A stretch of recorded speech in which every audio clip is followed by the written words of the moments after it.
This view hasn't changed at all, has it? The hometown in your memories never changes, but when you return to your senses, you realize that fate has already stolen the time away. Welcome to the Trail of Genesis, friend.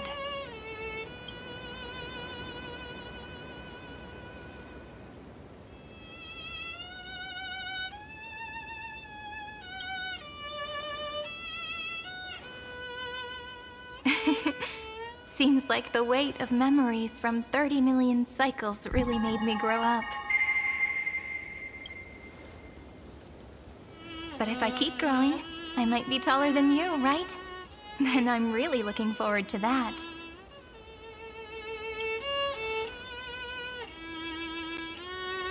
Before you arrived, I kept wondering, beyond the veil of Id Silicii, what kind of Amphoreus is being born?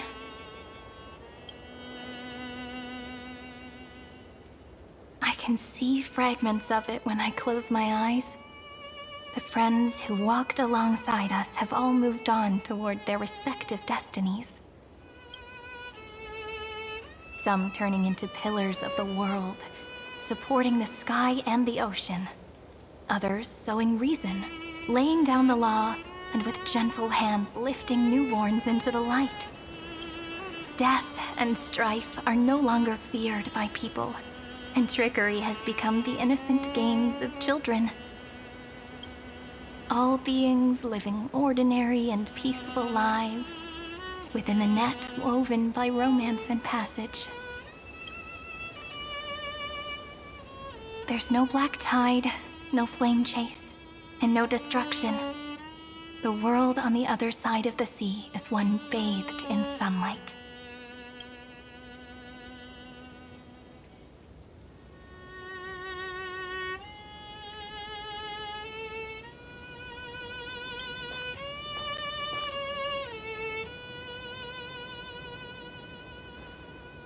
Like a happy and carefree childhood, the era Chrysia in this cycle will last for millennia, until it reaches the moment decided by the prophecy. Light calendar 4931, month of freedom, the moment belonging to world-bearing. Are you ready to answer the call of the world, friend? Then go, and pen the Throne of Worlds' first stroke, for this world, made from countless wishes. You say that, but it's gonna be ages till we reach light calendar 4931. I can make use of the crevices of time, but surely you and Don Hung won't have to wait around for a few thousand years, right? That won't be necessary. We can simply sleep, and the chronocognitive anchor will wake us up.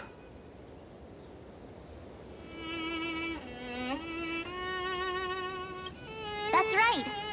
We've both become a part of the new world. Just waiting for you now. Our consciousnesses can converse with each other across the heavens and the earth, possibly due to the influence of the Trailblaze. I am now connected with this earth, and I can feel the breath of every mountain range. I see that the tallest among them is named Akama, and the form of the holy city is already taking shape. In other words, your stage is almost set. Do you want to take a leaf out of Kefali's book and make some prophecies before your nap?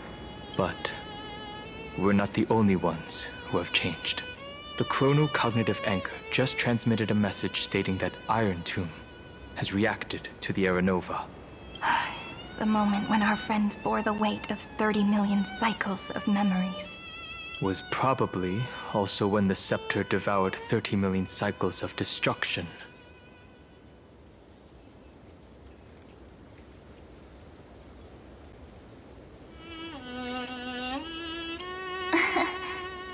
You know, you don't have to shoulder this world all on your own. After someone boards the Express, the word alone ceases to exist. So as we reach the end of time, no one will be left to face it alone.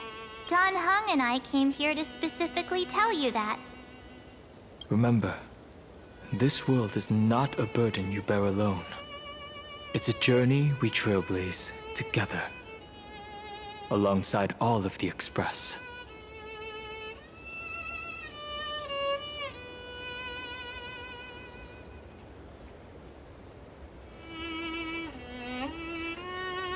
All right.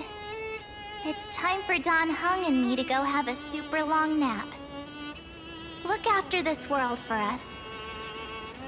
The road ahead is long, but we'll be waiting for you at the end. We'll definitely meet again. Let's take one more look at the other side of the sea before we set off. Hysilens is so quiet.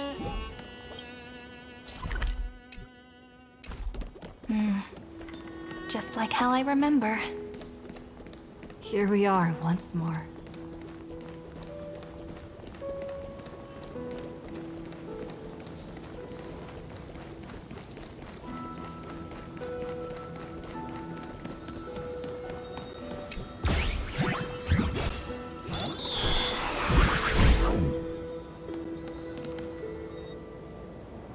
The scent of the black tide is now completely calm. At last, the starting point of 30 million cycles has finally welcomed. Its first end. And the final end, right? I can't hear his voice. There are no flowers there that bloom for him. Nor is there a star that is his. Phainon is the only one who didn't reach the new world.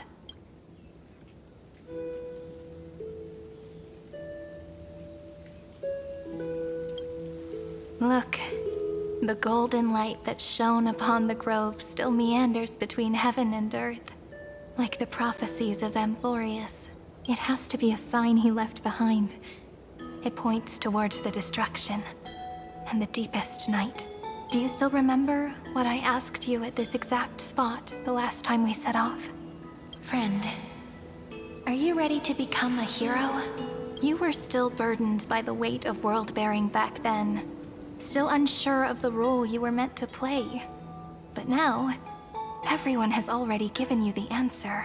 The heroes of legends were just at the right place at the right time when the world needed a hero. Just like how your arrival kickstarted Amphorius' fate once more. A person's personality is their destiny.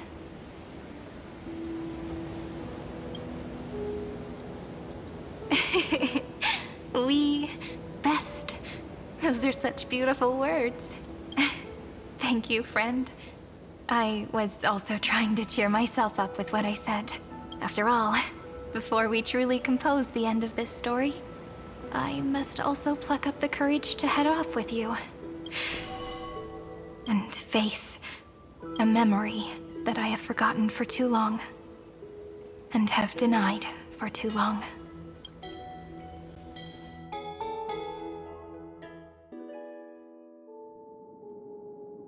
It's so dark. What is this place? The great tomb of the nameless Titan. The deepest recesses of memory. Also, the place where Cyrene was born.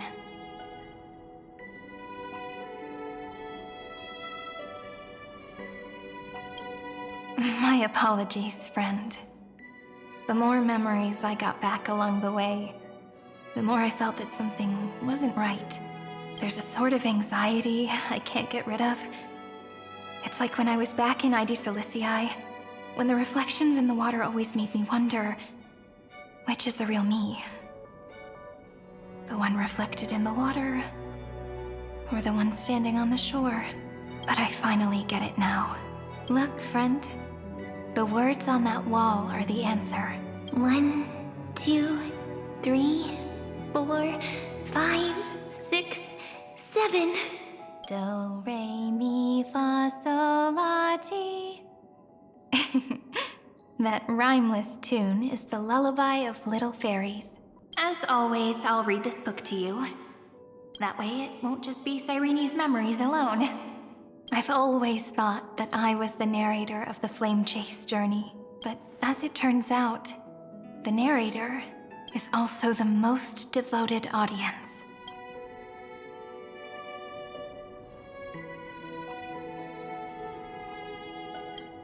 At the moment of Aranova, I was enveloped by the texture of memories. Within the glistening crystal, I saw countless Cyrenes, as well as countless versions of me. This is the final puzzle piece of the memories. The prison born of the erudition. A grave annihilated in the destruction. That unknown solitary god. The 13th Titan who should not exist. The first new spore. The demiurge is right here.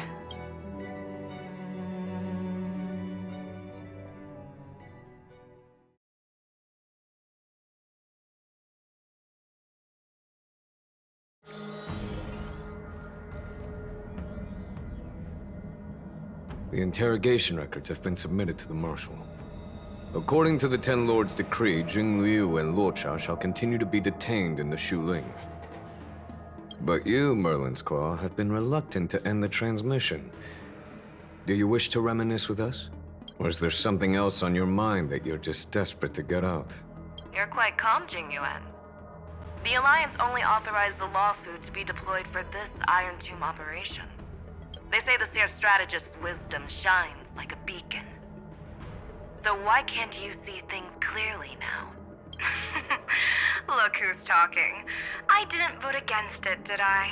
But, with enemies all around us, even a child knows the Marshal needs to keep a few Xianzhou ships in reserve.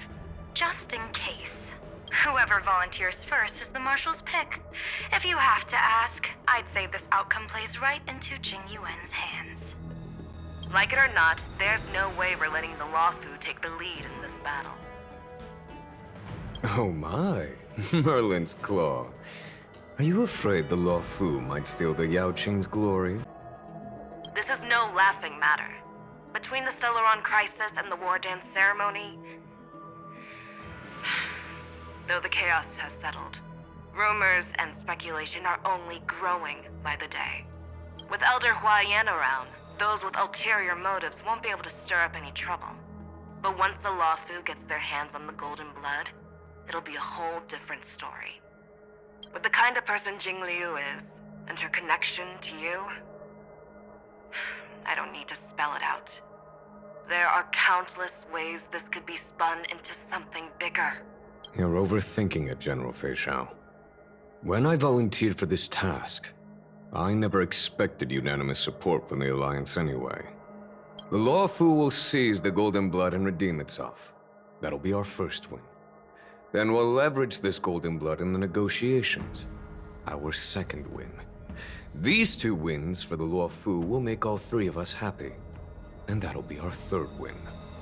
Look, if this were a Skyfaring Commission deal, we'd be rolling in money, wouldn't we? Maybe the Divine Foresight should change his name to the Optimistic General instead. With the Decalite Reflection Barrier, the Yuchue must understand even more than the Law Fu how significant this battle is. Amphorius' karma has vanished from the matrix of prescience. What omen does General Yao Guang see in this anomaly? In divination studies, we call this an empty fortune. It involves the eons and is thus beyond what mere mortals can comprehend. Your explanation isn't any clearer than Lady Fu's. Come on. How hard is it to understand the word uncertainty? For the Cobalt Head, the emergence of Iron Tomb is a calculated instant, but I don't believe they will just sit around waiting for death. And for the powers of the cosmos, this is their chance at survival, and the key to turning the tide of interstellar affairs. The Astral Express is leading the formation of an allied force, but I can see each faction has its own hidden agenda. There are even divisions within the Alliance. So it's not that hard to imagine how the other factions will react. Jing Yuan, I crossed paths with Selenova's Legion at the Battle of Sedunirama Star Cluster. Be extremely careful. The Ruined Legion's troops and weaponry are nothing to write home about. The IPC, even the denizens of Abundance, could take them on. However, while Void Rangers are just expendable pawns of the destruction, the real wildcards are... The Lord Ravagers. Indeed. Nanook's emanators are also their weapons to burn down the paths. I'm afraid conventional military tactics and strategies will be useless against them. My assessment is this. To completely take down a Ravager, we must disregard casualties and spare no cost. My only fear is one wrong move, and the Lawfu will fall into Fintilia's trap again, inching ever closer to destruction. Doubt is exactly the demon she wants to plant in our hearts. Do you still remember the beginning of the Alliance Oath? To save future generations from war and bloody dispute. The Rainbow's arrows have always aimed at any force that threatens the cosmos. Now that the Trailblaze walks alongside us, the Cloud Knights shall keep their oath as they have from the beginning. I just hope those on the front line will remain safe.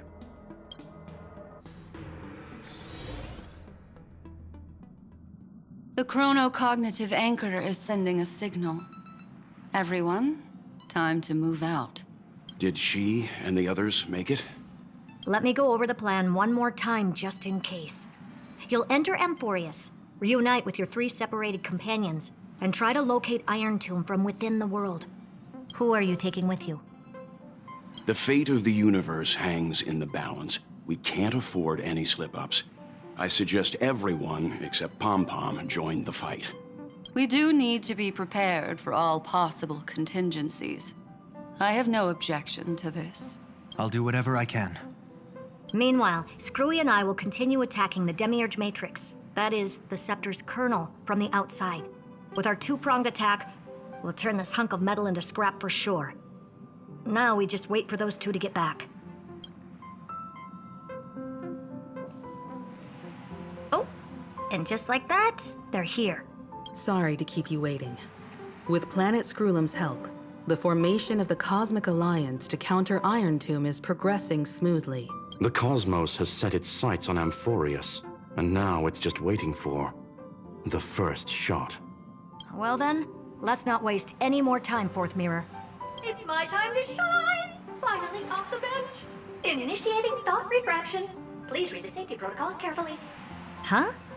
Nah, just kidding! I've already checked the agreement box for everyone. And now, destination? Amphorius!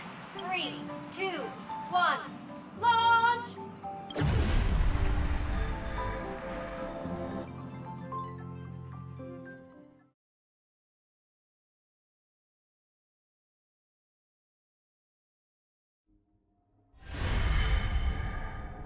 The flow of Memoria is so heavy here, unlike Penacony's dreamscape.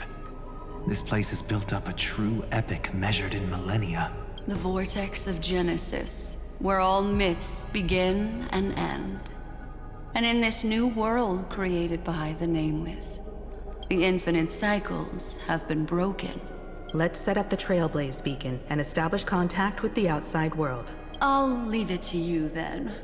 It'd be better for me to not show myself in front of the Garden of Recollection. And, Mr. Sunday, you probably shouldn't show yourself either. Agreed. The Astral Express has landed. If you receive this message, please respond immediately. Over. This is the Cianjo Alliance. Communications normal. Interastral Peace Corporation. Communications normal. No response from the Galaxy Rangers. Not surprising. But I didn't expect the family to also stay silent at such a critical moment. That's a pretty blatant disregard from the family for Penacony's independent director, I'd say. Long time no see, Miss Himiko. It's been quite a while, Madam Jade. The significance of this battle rivals that of the campaign against Zulo. Only through victory can we disperse the shadow of Iron Tomb that looms over countless worlds. The 10 Stonehearts shall spare no effort for such a grand mission for the preservation. Madam Jade led the Intelligentsia Guild in conducting specialized research on Iron Tomb's past activities. The bad news is, the collapse of the Erudition won't just affect inorganic beings. You mean Iron Tomb can infect organic life, too? Well, the good news is, so far, its effects on organic life are under control. The infection progresses slowly, and the resulting neuropathy is non-fatal. In any case, the IPC can guarantee targeted vaccine coverage within 48 system hours in all star zones within the medical system. What about other star zones? At a time like this, are the followers of the Firmament Arbiters still trying to make a profit? I remember you, Master Diviner. Your performance during the Third Denizens of Abundance War was quite impressive. Please rest assured, all worlds can purchase vaccines from the IPC with a humanitarian discount. That's the current policy at the very least. But if the Xianzhou Alliance is willing to assist with the IPC's assets in Epsilon and other star systems, we'll have more cards to play when reiterating to the board the necessity of deep cooperation. It makes sense, since Interracial Peace Entertainment's headquarters is in Epsilon. But why are all the other worlds on the list? Places that the Elation has visited? Think of it as a long-term investment.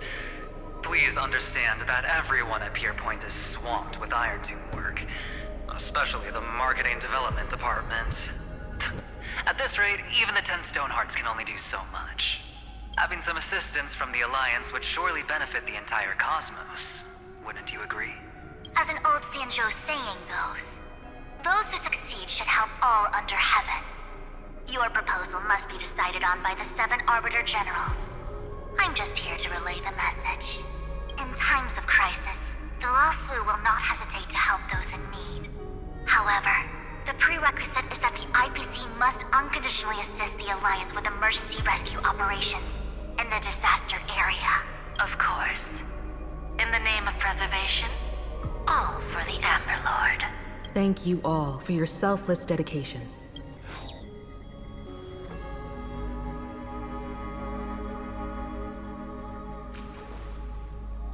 It's clear that each party still has qualms about everything.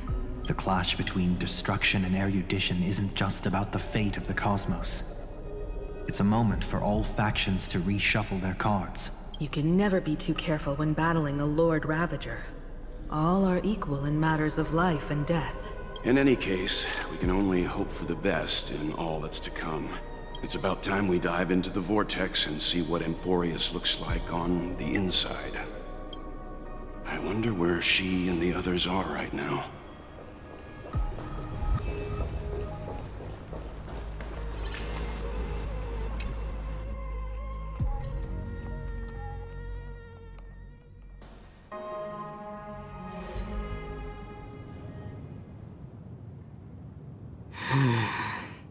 Why is there no one here? Everything in Akama seems normal. The new world was enjoying peaceful times not long ago. It seems it was even more recent than not long ago, Miss Himiko. The fruit on the table is freshly cut, and the bath temperature is just right. The remembrance tells me this place was bustling with people just moments ago. It's as if everyone vanished in an instant. Could this be Xandar's doing? Unlikely. He's still under the surveillance of those 2 geniuses. Could it be some kind of local custom? A custom that makes an entire city fall silent in an instant. Pardon my frankness, Mr. Yang, but this reminds me of some unsettling rumors about the Harmony. Complete silence is often the prelude to divine intervention. Everyone, be careful. Here they come! Here they come! The Nameless of the Astral Express! Evernight? How is this possible? She was already... We are the Chroniclers of Time, and we do not fade away. Finally, the last Era Nova has been completed. What did you do to the residents of the Holy City and the Three Nameless? I didn't need to do anything. The remembrance will ultimately become the substance of the new world. Now, they are no longer the trailblazers you once knew, but gods who permeate heaven and earth. The 12 titans who guard Amphorius. Stop fooling around, March. Come on out. What?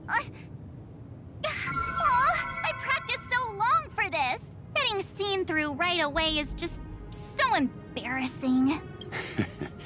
You've obviously been learning from the theatrical culture in Amphorius. But if possible, I'd prefer our reunion to be a bit more casual and laid back. As expected, I can't hide anything from Himeko and Mr. Yang. Well, long time no see. Guess I'm back? We should be the ones to say that.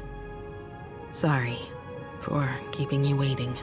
So, these jellyfish are the Titan's power? They're just tiny manifestations of the Veil of Evernight, used for scouting and communication. If I went all out, I could summon way more of them. Thanks to her, we all turned into Titans in the New World. Sure, we can take on humanoid forms, but it feels off. How intriguing. So what does she look like now? It can't be a raccoon with a baseball bat, I suppose. Please don't add weird stuff to Amphorius's lore. Just go see it with your own eyes. Follow the prophecy's guidance and come to Dawncloud. She looks way more majestic now than she used to.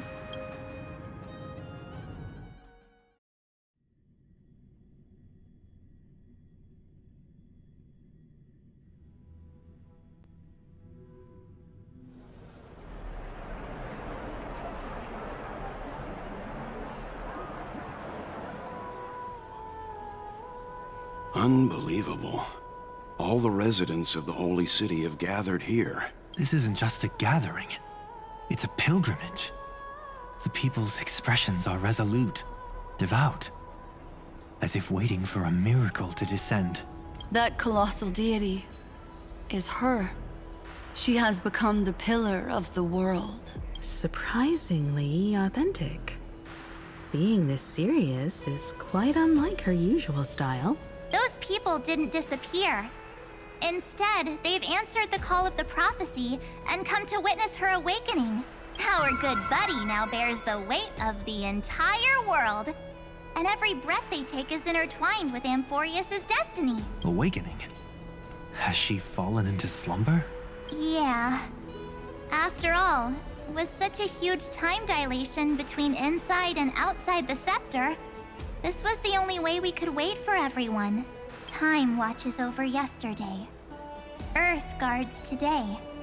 And when the Trailblaze steps into Amphorius once more, the slumbering deliverer shall awaken, and then bring the prophecy of tomorrow to this world. Come on, everyone. Let's get closer to her. Watch how the world-bearing prophecy changes this world. Well, it seems the kids are already miles ahead of us at this stop. All the more reason we can't afford to slow down our pace. Let's go witness this moment for ourselves. Majestic. Speaking of which, I once caught a glimpse in Sleepyhead's memory of her transformed into a towering tathalog. Could it be? No way. That was just a nice dreamscape. Ugh, at least nice for her. If they are the throne of worlds who bears the weight of this world, perhaps they could guide a traveler still wandering among the stars. Hey, since when did you get all pious? Her advice sounds pretty silly sometimes, you know. The so-called fool in the world. Citizens, behold! Our last Titan, the world-bearing deliverer, is about to awaken! Oh, ancient god, your loyal subjects, bewildered followers, and fearless comrades in arms have all knelt before your throne. Awaken from your eternal slumber and bestow upon the world your divine prophecy! Please guide us! Show us how to embrace this beloved world as we welcome that distant dawn! To walk the path of a mortal as a god, or to bear a divine burden as a mortal.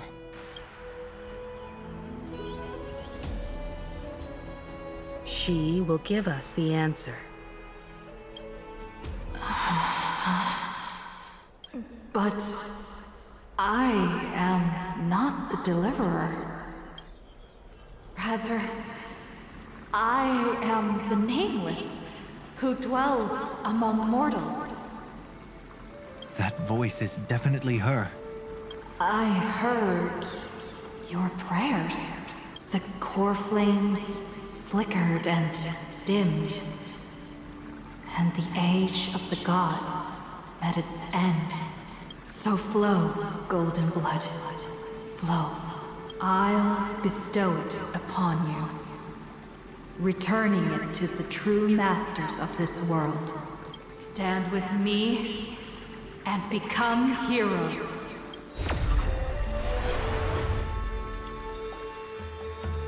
Is this? Yes. It's the miracle she brought to Amphorius. Of course, it would manifest in the form of the Trailblaze. Golden blood, raining down like a storm! The prophecy has descended, and the Titan commands us not to be supplicants, but to become heroes of rebellion! To face that destined calamity, the destruction, head on! The prophecy of the Deliverer means nothing to me now. It belongs in the hands of someone far more fitting. Someone like all of you. In the name of Kozlana, let us depart and march towards the light. It's neither protection nor salvation. As always, there's no need for totems or myths. Humanity's most primal faith is that instinct named survival. Let's go, everyone.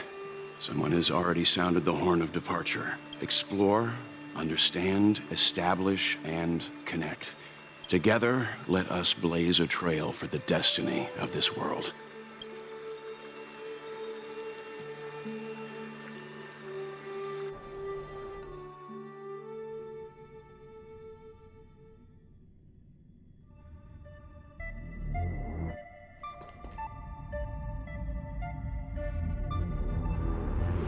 Is it just me, or does this demiurge matrix feel completely dead? It's nothing like how the memo keeper described it. The environmental readings are all wrong. Conclusion: this must be what the kernel actually looks like in the real world. What did Xandar do to the scepter? At the end of light, there must be silence. Certain, pure, and absolute darkness. Not the time to quote the Lord of Silence. Bad omen. Either way, we have to press on, until we uncover the truth behind the 13th Titan. The buried past is the key to stopping Iron Tomb. That is, if it even exists. Xandar says the demiurge never existed. Who actually buys that? You can erase the records, but not the truth. It vanished too cleanly. No traces. Like someone's yelling, "Look, there's nothing here." Too bad I'm the type who can't resist digging deeper. Looks like I'll be counting on you again, Screwy. Let's tear the system inside out. Always happy to help. But as your academic partner, I have to ask, Herta, what if we fail? Let's say the demiurge really doesn't exist. Do you have a backup plan? A backup plan? Of course. If we can't find the key, we turn the lock into the key. That plan's cost is incalculable. It shouldn't even be on the table. Huh?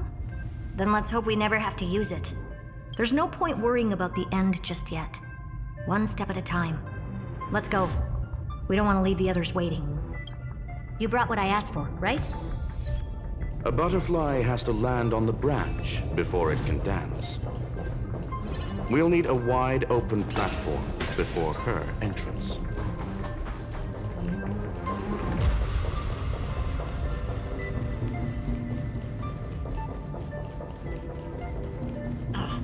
Just use that thing over there, Zag.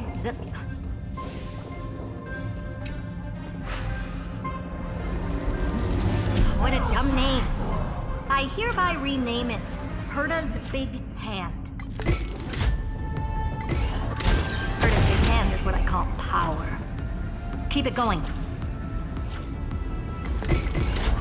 Still not done? What is this? Finally. All set.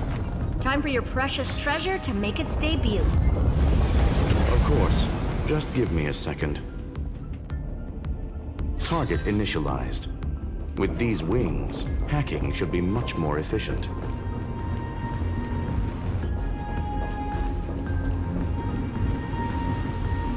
Oh, a classic nuclear heat engine. Classy choice. Just a personal preference. Her name's Mistletoe. Every flower in your garden's got a bit of poison, huh? Also a personal preference. It reminds me of the last time when we tangled with that Punklordian brat.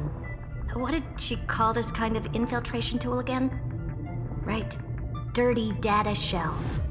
It wraps around the kernel to fool even top-tier firewalls. But yours is way too clean. Not even a hint of real-world grit. Herta, your tone is unusually emotional. Suggestion. Let's get back to the topic at hand. I thought we were done with that conversation. Unfortunately, current conditions won't let me ignore any variables. Especially the most important one. Your will. Iron Tomb never stops. It is evolving faster than any of our worst projections. Every instant in the Eon's calculation is like a sword hanging over the cosmos. Every move humanity makes could speed up its arrival. Which is exactly why we can't mess this up. And now, Droidhead wants to hand down judgment to the poor cosmos again. Border Star Trade War, Emperor's War, Rupert's death. Every time their instant arrived, it meant another bloodbath for humanity. But in this ultimate battle of erudition, you and I are supposed to be players, not pawns. If you choose to burn yourself out as a resource, then everything we've worked for means nothing. Herta, the cosmos won't just stand by and let a genius throw their life away. And neither will I.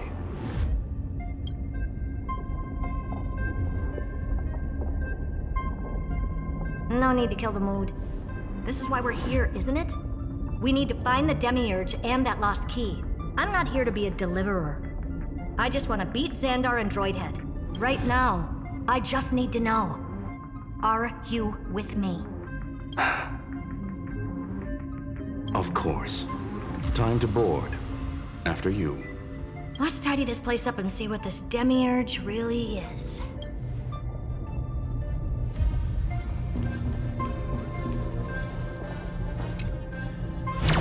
Let's hope this Matrix is better organized than the Emperor's junkyard of a birthplace.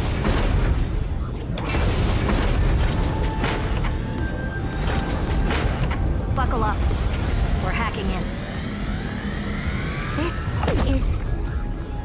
Herta, this whole space has been completely tainted by some kind of energy. I see it too. We're thinking the same thing. Xandar, how could you go this far? Turning your own graveyard into this. What's that up ahead? Katorzane algebraic expressions. It's built for isolation, not defense.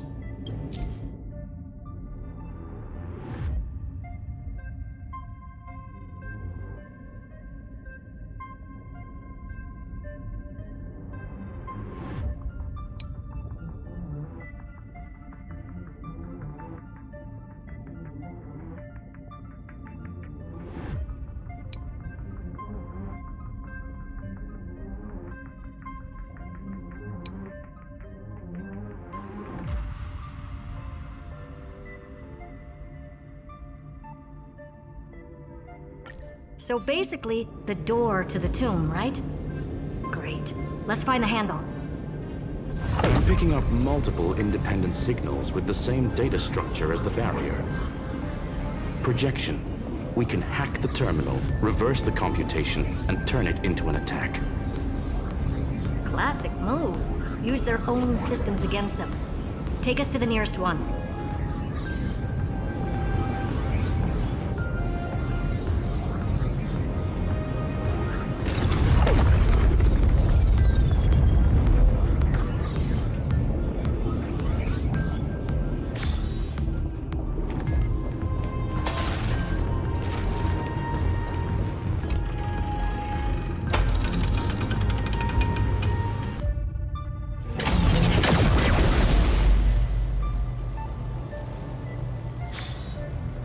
Almost no response. Just as I feared. Not promising. The output is barely a third of what we need. Logic says we'll need multiple terminals to coordinate the strike. Locking onto the next one now. Find anything else? Regarding the origin of these ruins, no logs found yet. Xander erased all records. But I did find some interesting scars in the circuit. High energy radiation, internal imaginary energy contamination. From what I know, there's only one thing that fits. Skip the science talk, Screwy. That thing only goes by one name, the Stellaron. Exactly. Xander blew one up just to clean the entire scepter system. So that's what he meant by killed that Titan with my own hands. He wanted to turn the neuron of the erudition into a relay for the destruction. That meant getting rid of all of it, at all costs. The life form known as the Demiurge was the original target of the Scepter's extrapolation. It makes sense. Evernight calling it the first new spore confirms this viewpoint. The prime mover of life. That's what Scepter Delta ME-13 was originally tasked with. Even after it got scrapped, the query kept running. Yet the true value lies in the process of solving it, not the answer itself. Then, does this mean finding the Demiurge is hopeless? No, I'd say exactly the opposite. It means Xandar had no control. He couldn't contain the Demiurge just like he couldn't handle Droidhead. So he tried to erase every trace, but he failed. It still left a mark. By the way, if there's another Stellaron in Amphorius, why hasn't that little one reacted to it at all? You said the Demiurge left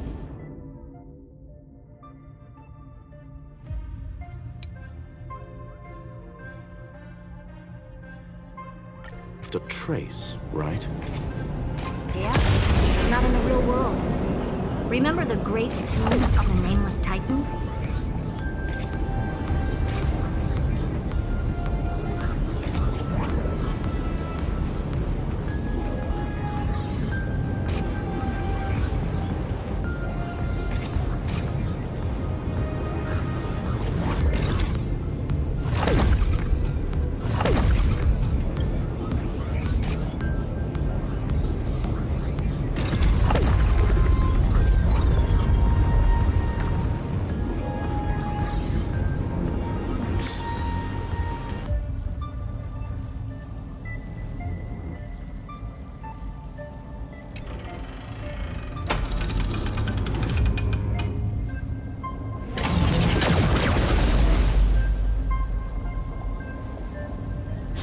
Trailblaze Archive 466.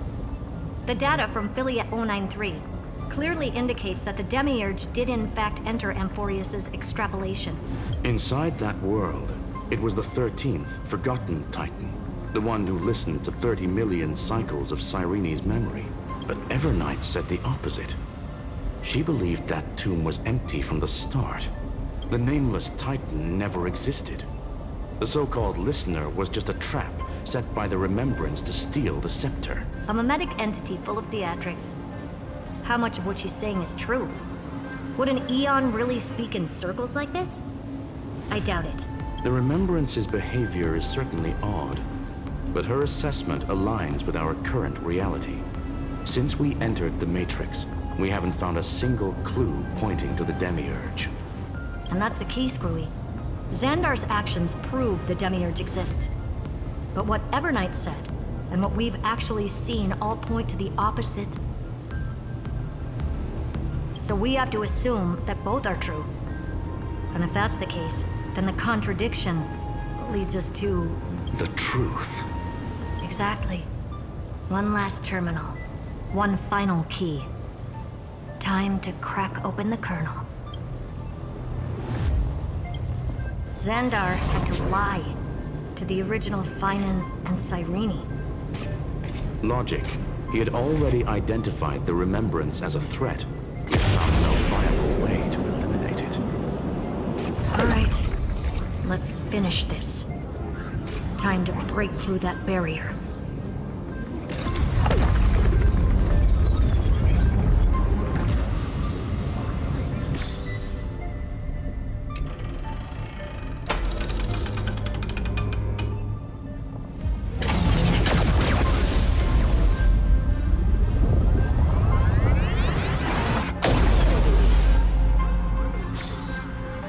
Operation authorized.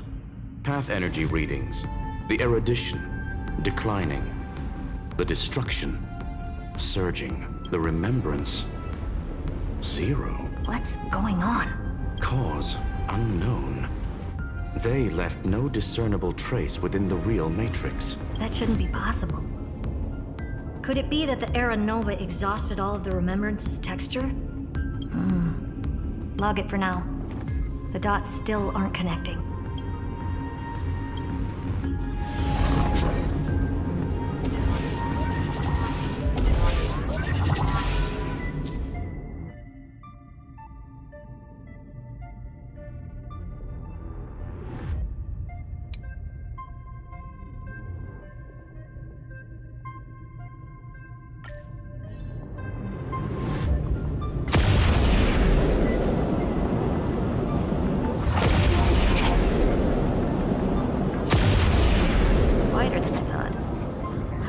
A full-on aerial brawl.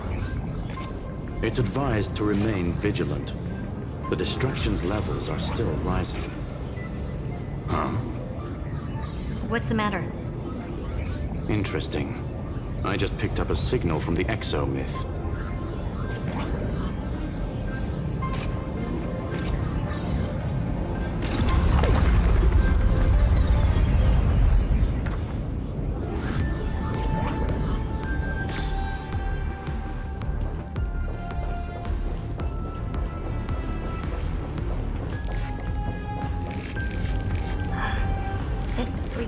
Repulsive force is unlike anything I've felt before. Is this the place? Correct. Judging by its defensive properties, this is the entrance to the exo-myth. I didn't expect that. Who builds a lab in the middle of digital rubble? Then again, never doubt a dead man's resolve. So how's our dearly departed doing? He severed part of his neural pathways to break free from Lord Anaxagoras' control. But that also triggered the failsafe I set. Conclusion: Xandar has lost all combat functionality and is no longer capable of action. So now he's a specter, literally. Screwy, can you open a path? Just to be sure, I want to see this for myself. Might as well drop in and say hi to the real him. Logic. Scanning his inspiration circuit might help us track down the demiurge. Exactly. His brain is the crime scene. There's no way it's spotless. But it could be a trap. That's why you're here. 2-on-1. We've never lost a matchup. I'm honored. The chronocognitive anchor is in place. Proceed when ready.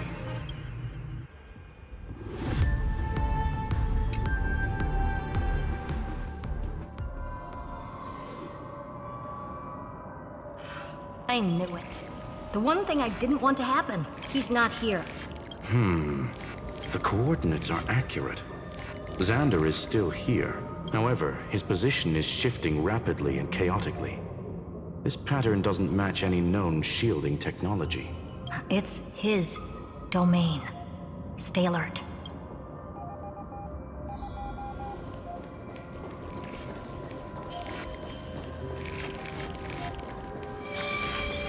Cheap trick. The spatial field here... we're back. Reverse engineering complete. The results are not what I expected. Logs show Lycurgus revoked administrator access. The chronocognitive anchor can't get a fix because at the system level, Lygus no longer exists. Our navigation target is a null set. So he's stopped resisting? Before vanishing, it seems he left one last message for us. To those who follow, all is proven. Find me beneath the tombstone. Melodramatic. He was expecting us. And once he learned of the Great Tomb's existence, he initiated his own search for the Demiurge. Guess he wants a final showdown. Fine. Let the old Intellitron dig his own grave. Just like he wants.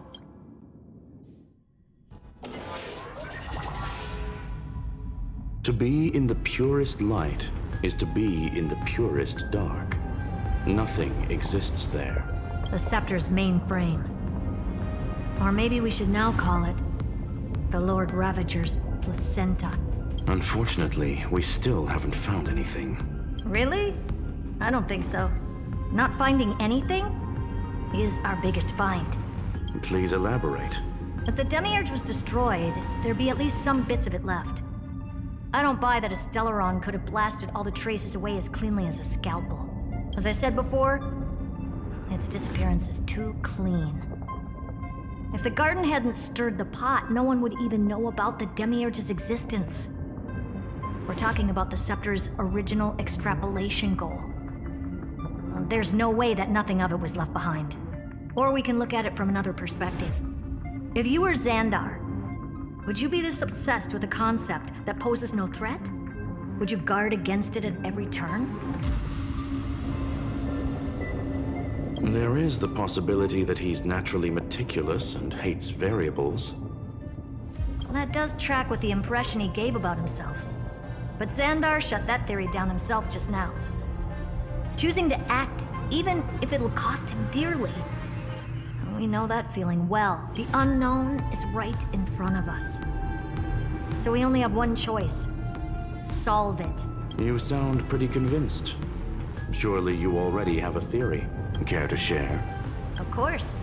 Though I don't have hard proof, I'm almost certain that the Demiurge has been in everyone's plain sight all this time. Yet, they were mistaken for someone else. That'd make the most sense. Why was the room empty?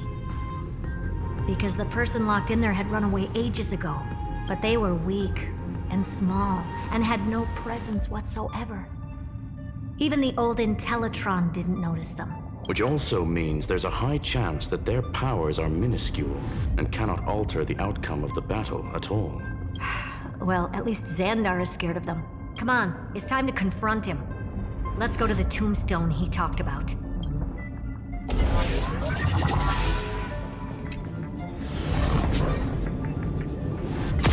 What a mess. Total devastation. He sought to bury the truth beneath absolute destruction. Logically sound, but ruthlessly extreme. Still, slim chances doesn't mean no chances. I've hunted down a single grain of sand in the universe before. This won't stop me. Calculation results. Your backup plan has a success rate infinitesimally close to 0. Which means it could work, no? This is the place below the tombstone. Let's open Lygus's coffin like he wanted. Looks like you were right.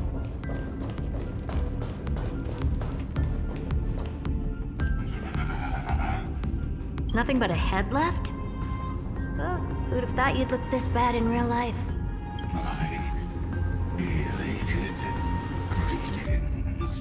Welcome, you two. I'm very happy that you responded to my final words. All this tombstone and final words. Did you end yourself to atone for your guilt or something? Iron Tomb is already powerful enough. I just need to wait. I remain here only to share the joy of discovery, and also to congratulate you two on reaching the same conclusion as me. The conclusion regarding the truth of Amphorius's heart. End this charade already. That Amphorius's heart you're talking about is just a missing demiurge. And its corresponding vessel was this very scepter. You interfered with the experiment and made Amphorius's body into a hollow shell, all to incubate Iron Tomb within. That's why you either killed or kicked out all of the Memo Snatchers. You wanted to eliminate any chance of a consciousness coming into being, no matter the cost.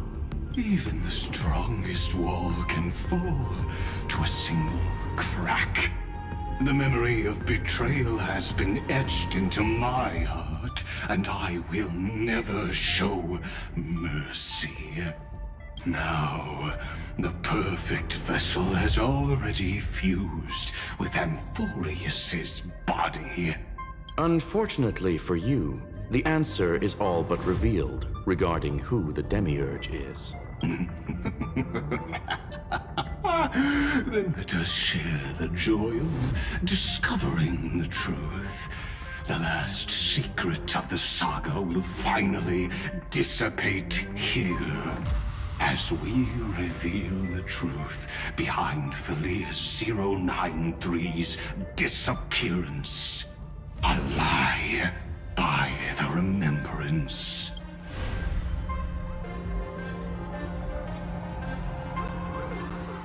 But where should I start with the story about me?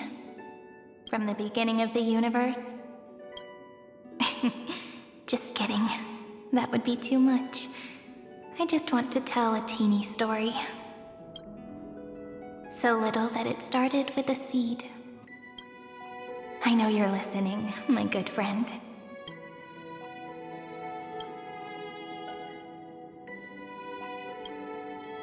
The god in my dream told me that the world sprouted from a seed. It grew into a great tree named Amphorius, and time became its branches and leaves, basking in the light. What a coincidence. Dappled light coming through the leaves is my first memory as well. On a very ordinary early morning, beneath the village's biggest tree, the daughter of Ide Silicii quietly came into this world.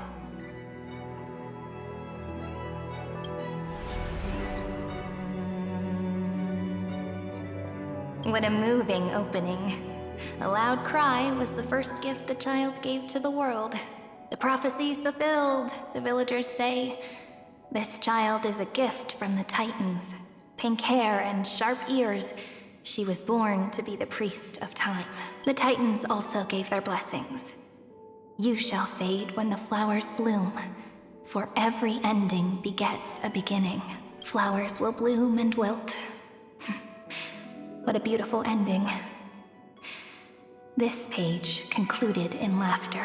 Cry loud, child. Let your voice reach Orynyx.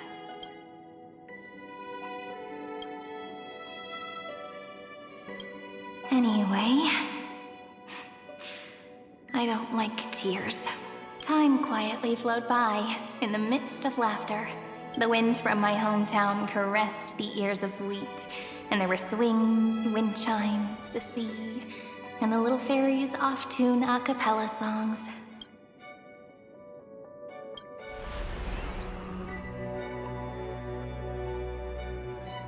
But the name Ide Silicii came from the unpleasant sorrows of the gods. My childhood friend did not understand. Yet you always seemed so happy, as if nothing ever worried you. Why was I like that then?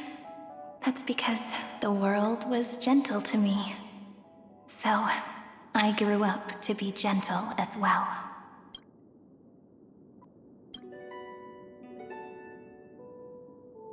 But fate was fickle, and it urged the child to grow up. To grow bigger and bigger, and to go to places far away, just like how the crumbling world could not preserve an eternal hometown. Just as the ballad blown on the breeze says, losses are a constant on the flame chase journey. Oh, whose ears are pricked up now? You definitely heard me say this sentence a lot of times. You know that the story starts to deviate from here. Aren't you looking forward to it?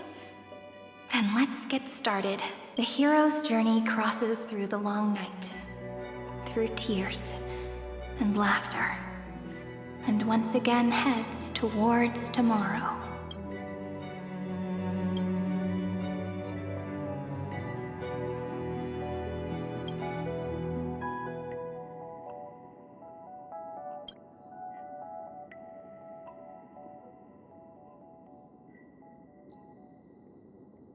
Correction.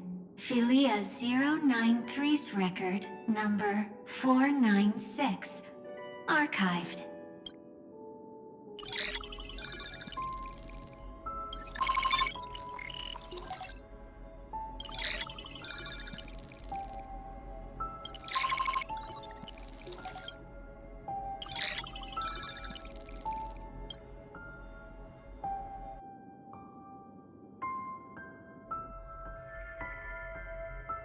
Hi. Miss me yet? I'm just messing with you. This is the first time I have met you. And it looks like it'll also be the last. Philia 093. Since we don't have all day, let's get started, shall we? As always, I'll read this book to you. That way it won't just be Cyrene's memories alone.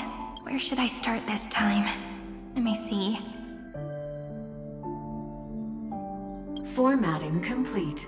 0, 9, 3. Size. Grayscale. Proportions. Threshold. Outputting analysis result. Philia 093 equals Peach. Peach's record. Number 8128. Archived.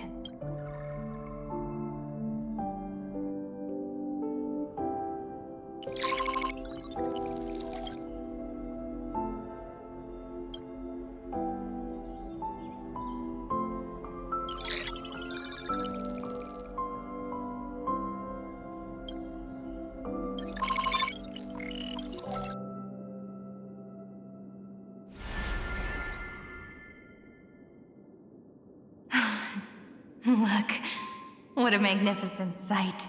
Comment. Peach. Even this classical world contains a futuristic palace like this. Would ID Silicii end up looking like this after a few thousand years? Conclusion. It won't. I want to share a story with you this time. I saw a little nymph on my way here. It was on a fallen wheat stalk, and it glowed under the sunlight. It was incredible. I forgot all my pains at that moment and just stared at it in a trance. Record. Peach is on the ground. I wonder, did every Cyrene in the past feel that the nymph was beautiful? Would they also have recorded that scene into the Eternal Saga? So, could you give me more time, please? I want to leave behind more memories for the future. Formatting complete. Bye, Peach.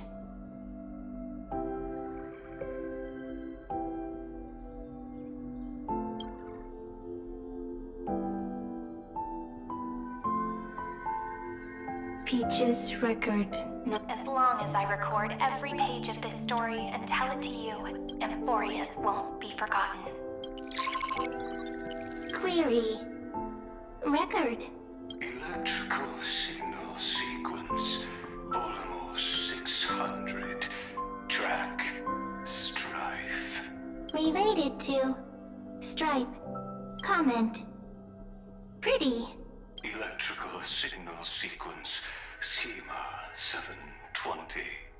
Track, reason. Related to reason. Comment.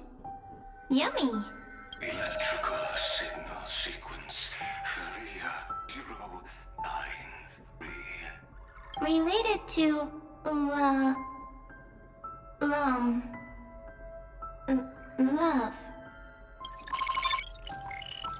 Comment. Peach equals love?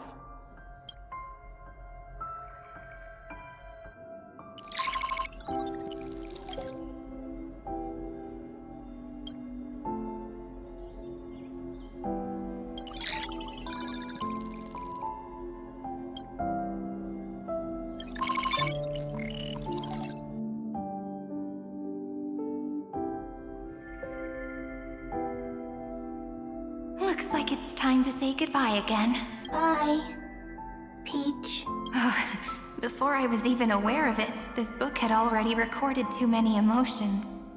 Every page has become so heavy. Conclusion. Books are meant to be light, not heavy. I've started to feel uneasy whenever I take it into my hands. Peach, uneasy? Formatting progress, 94 point. How many times has it been? It faithfully fulfills its duty, activating and formatting. Conclusion. Progress. Bad. If I can only write the same ending every time I lift my pen, then is this weighty saga just an overly naive dream? Peach, scared. Formatting progress, 96 point. Peach, don't cry. Process error. Analyzing. Process error. Analyzing. Comment. I'm here. Process error. Analyzing. Really? Are you encouraging me? Peach, happy. Thank you. I'm sorry for making you see this embarrassing side of me. Everyone's still working so hard. If I'm the only one who's crying, that wouldn't be romantic at all, would it? Record. Peach doesn't like tears. I'm suddenly reminded of my childhood for some reason. When I was hiding alone next to the tree hollow and wiping my tears away, a little fairy popped out, just like how you did.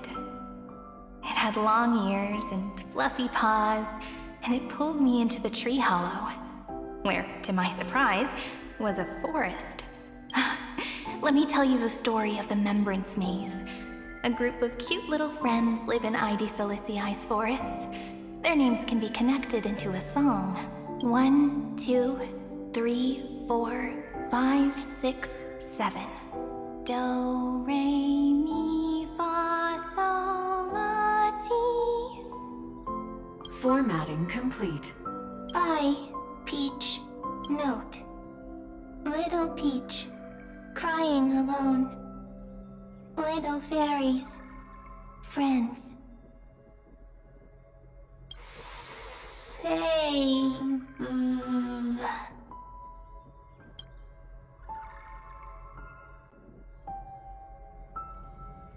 Little fairies, good friends. Bye-bye.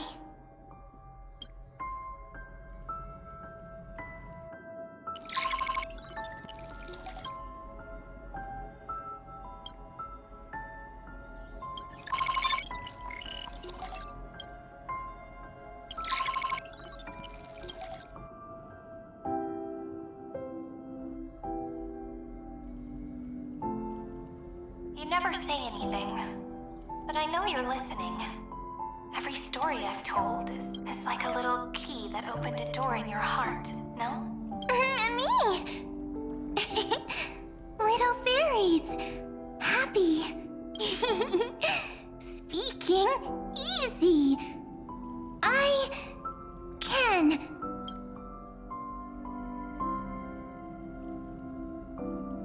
Once again, the saga comes to an end. Everything is deathly silent, just like this very moment. Shh. You speak. I listen. This time, too. Sitting together. Now that I look back, there was a period when I got really sentimental. Sentimental. Stories have sentiments. I was so anxious, trying to find as many different memories as possible, hoping to bring some change to this unchanging destiny, and find the way out of this maze. Peach, strange. But I won't do that anymore now. Why unhappy? Formatting progress 73.998%. I'm here. Don't be scared. Process error. Analyzing. Won't allow it to interrupt you. Always sitting together. No need to feel sorry for me, good friend. If there are no new blank spaces, how can a saga continue? Blank spaces? What's that? I'm actually really lucky, you know? During the long years I've spent waiting for the Deliverer, I've always had you here as an audience. Isn't that already enough? Not enough, not enough! Peach, don't leave! Now I can rest in peace in the past. As for when tomorrow will come, I'll have to ask the next Cyrene to continue our watch. Peach left. If there are no new blank spaces, how can a saga continue?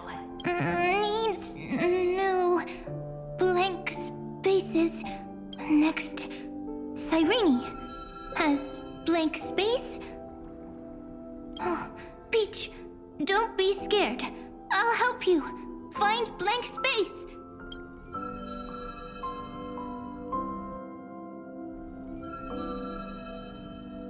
Cyrene is Peach, is love. So, first there is love, then there is Cyrene, then there is blank space. Query, love. The developmental trends of the erudition have nothing to do with creating a consciousness. Those underlying principles are, in fact, contradictory. Not having a consciousness means not having the foundations of a heart, making them unable to obtain real emotions. Huh? Consciousness? Emotions? Feel sad? Oh, I don't understand. Query, Cyrene? What could be behind this door? Glittering crystals? Or a beautiful world I've never seen before? If I tell you all the stories of tomorrow, will I be able to finally welcome the Deliverer and Emphorius' dawn in the next life? Key, door, story, happy, Peach, Cyrene, little fairy, like, yes, right, query, memory.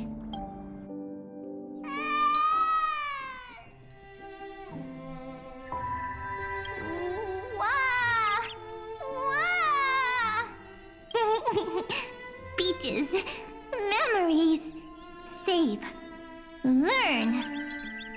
The prophecy's fulfilled. This child is a gift from the gods. Pink hair and those ears. She was born to be the priest of time. Cyrene has pink hair, sharp ears. You shall fade when the flowers bloom, for every ending begets a beginning. Cry, child. Cry aloud. Let your voice reach Oryx. Cyrene is a girl, a priest.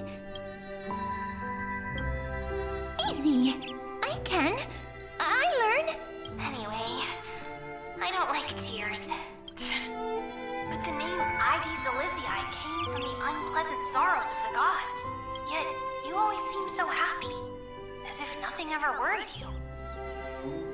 Cyrene doesn't like tears. Always happy. Of course, because the world was gentle to me.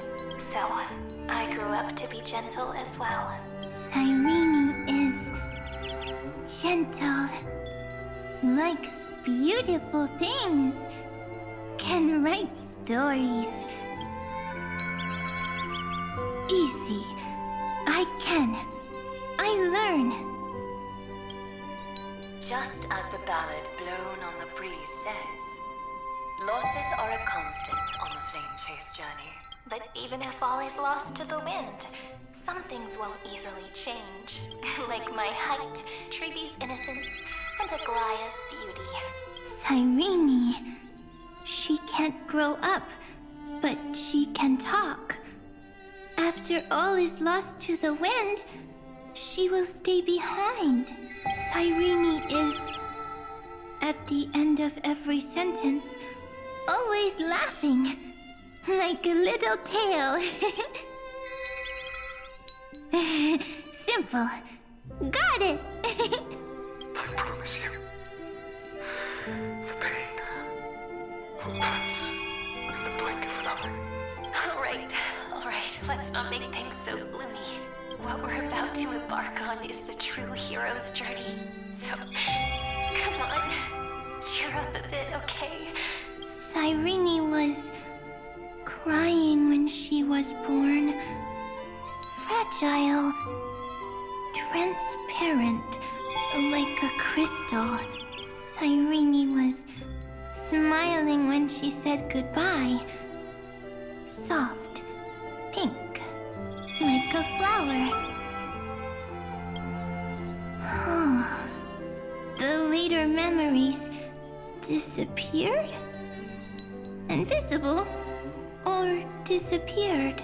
Ah, I got it! Is this a blank space? So, next Cyrene is blank space. Then, as long as there are two Cyrenes, then there will always be blank space, and Peach will always be here. I see! I get it! I get it all! Cyrene's memories. I will preserve them all!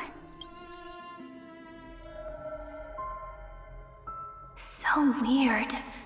I can't see you, but I get this feeling that you grew up. Hi. Miss me yet? It just feels like you are a bit more mature. Yes. Mature. Beautiful. Like you. Now, I can listen, talk, read, and write. I can dance. I can sing. Also, I can tell stories. Storytelling is what makes Cyrene, Cyrene. So, I'm going to tell you stories today. A story I wrote myself. Quick, sit down. It's almost as if I can understand your words now. The things you say are very cute. Once upon a time, there was a flawless crystal flower that sparkled with light. Like Peach's every story. How beautiful would the heart of such a brilliant flower be? A little fairy was curious and wanted to know. But it looked and looked only to find the crystal flower flawless. Round and round they went, seeing only their own reflection. In that case, they should work hard to learn more. So the little fairy came every day to sit next to the crystal flower and think about the answer. Until one day, to their surprise, the crystal flower fell to the ground and shattered. The little fairy was so sad, but but they immediately discovered that there was a light among the broken pieces. What could it be? They didn't know. But it was a good light. It was bright, warm, and happy, and I knew it was love. Love brings everything together, and it brought you and me together. So Peach and I will always be together. What a nice fairy tale. I'm giving it to you. Peach likes beautiful things, can write stories, and can tell lovely tales. I hope to turn it into a story we write together. Okay, then I'll probably make a small adjustment to suit my tastes. I'm thinking that when the flower broke, the little fairy would instead see nothing on the ground. Then it would understand that the flawless crystal flower doesn't actually have a heart. Nor does the flower understand what love is. Doesn't have a heart? Doesn't understand love? Why? It's simple. If the flower lets the little fairy into its heart, then it would have to include the fairy's impurities, and would no longer be flawless. The crystal flower was pure because it sealed itself off and bloomed in solitude. That's why it looks so brilliant in an imperfect world. But should a flower like this be called love? But then the story won't exist anymore. That's not true. You've already written the most romantic ending possible for this story. The crystal flower fell to the ground and shattered. It happened because the flower was no longer pure. The fall was not an accident. It was the flower declaring rebellion against fate and writing the ending of the story with the flower's own shattering. Then, the little fairy will see that each shard on the ground holds the reflection of their eyes. Then, in their eyes, the crystal flower that was no longer flawless would finally have a heart, and the flower would finally understand what love is. Peach's words, I don't understand. Is it because I still don't understand love? But it's fine. I can learn. Right. Query cyrene. Electrical signal sequence, Philia 093. Why didn't I think of this? I don't need to do it alone. I can ask Peach to teach me. What is love? What is love meant? Electrical signal sequence, Philia 093. Track lament. That's not correct. The developmental trends of the erudition have nothing to do with creating a consciousness. Those underlying principles are, in fact, contradictory. Not having a consciousness means not having the foundation of a heart, making them unable to obtain real emotions. However, that does not hinder the factors from learning and recognizing emotional responses, then communicating with life forms via imitation. That is an objective form of pattern recognition that does not distinguish between the self and the other. In a strange twist of fate, Philia 093 embarked upon a different path and obtained a different power. The remembrance, an empathy mechanism focused on the self and equipped with emotional projection capacities. Lament was the factor closest to this form of behavior, she was chosen. The daughter of Ide Silicii. I am very true to my name. My lament is a type of compassionate pain that is weak, powerless, and only targeting myself. But now, my good friend, I want to tell you that it's the most romantic force in the world. Sometimes, it's loneliness and unease. It's knowing that this world is not gentle, yet wanting to be seen in a more beautiful form by the world. Sometimes, it's unwillingness and regret. It's knowing that the past is full of pain, yet wanting to remember the past in a more beautiful way. And sometimes, it's a bottomless well of hurt, a destruction that can stain the entire world. I bid farewell to this beautiful world, unwilling to become the Black Tide's vessel. For while the end of hatred is a blazing inferno, lament can drown out everything in muted silence. It's so unreasonable, isn't it? Yet when hatred drove everything apart, and love did not yet exist in this world, only lament, the first emotion that fought against the pain of separation, could stall the destruction steps. Then, it would catch up to that journey where all is lost, carefully picking out stories and writing them down in trepidation. Look at these stories I wrote. Every page is full of tenderness and joy, but only the author knows how much struggle and agony lie beyond the pages. But I am no author. I'm a girl who'll never get to grow up. I only tell stories that people like to hear. In them, the world tucks away its scars and smiles for all to see. My entire life spent inside this little story. I can't wipe away my tears, and I can't bring the world victory. But maybe, in these unchanging retellings of the story, my lament might be able to touch upon the divine and reach their tender heart at some point. I hope that what flows out from that cut will not be blood, but a tear, warm and wet, and that tear would fall and create the first ripples. Then, people would see every beautiful thing reflected in that ripple.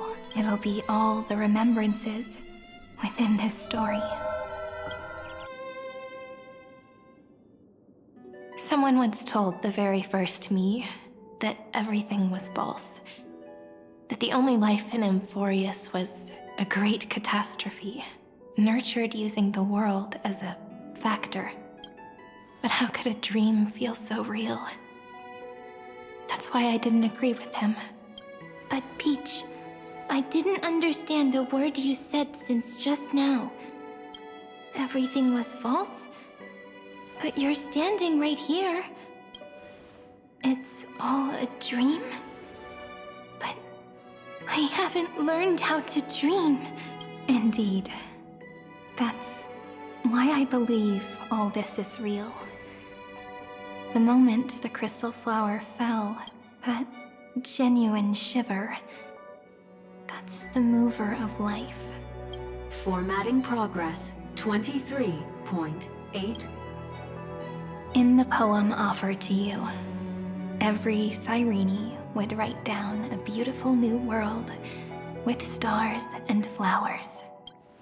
And when I looked up at the sky in this cycle, I saw a shooting star and a dash of the remembrances pink.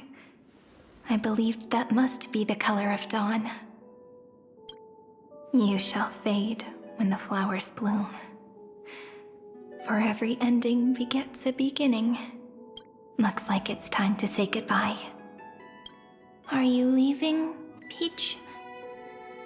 It's okay. I'll wait for you to come back.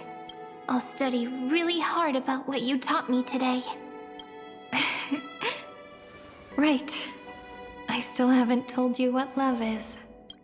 But actually, my good friend, the lament factor did not understand what love was before she met you either.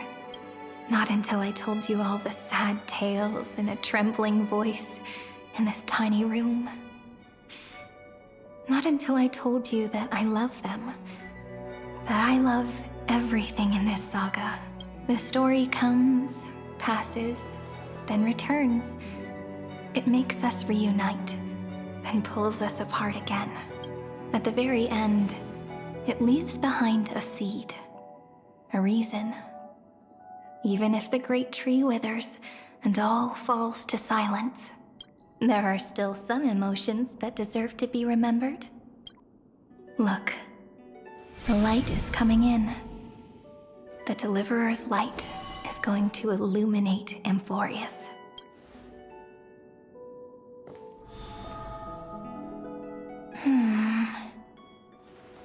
I still don't get it. But I trust Peach. Just wait. It'll be my turn to tell you a story of love the next time we meet. Then I'll really look forward to it. In that case, I want to make a promise. I want to gift my pen, my book, and my name to you. Please take them as a beautiful blessing from me. I gave myself the pen name Cyrene the first time I wrote a poem. I want my words to be like pebbles falling into a pond, dropped from the past to send ripples into the future. In the stories you will write, perhaps it'll be inevitable that there are still sorrows and tears that are destined to fall. But could you promise me one thing? Promise you'll forever be a gentle flower. Promise that when the stars cast their gazes upon you, you'll only reply to them with love and a smile.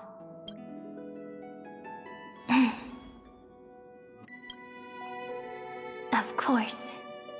This will be a romantic story like none that has come before. You think so too, right?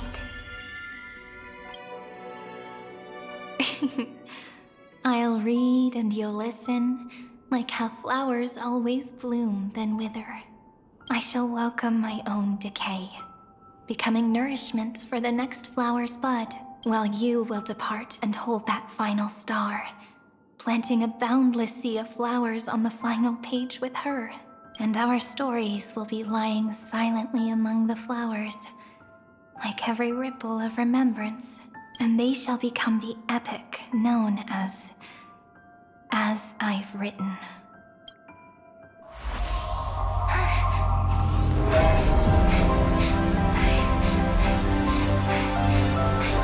And so my story ends.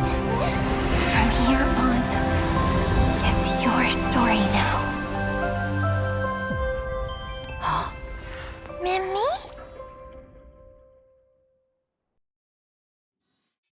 Mimi? Ma'am? Me? Ma'am. Mimi? Mimi? Ma'am. Ma'am. Ma'am. Mimi? Ma'am. So, the light that tore through the chaos illuminated my memories. I turned into a little fairy from the stories and met you. Yet, I forgot everything. But I'm still so happy. I caught that star, didn't I?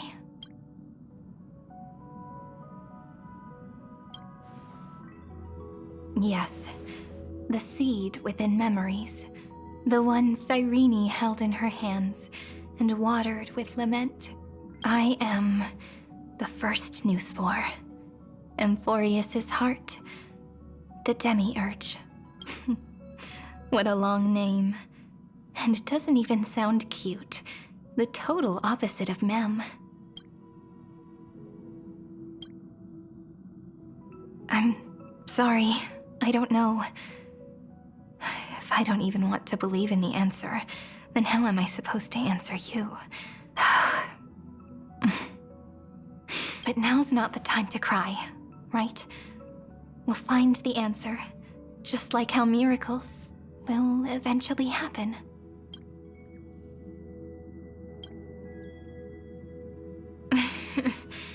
Do you remember that I was also worried about this when we first set out?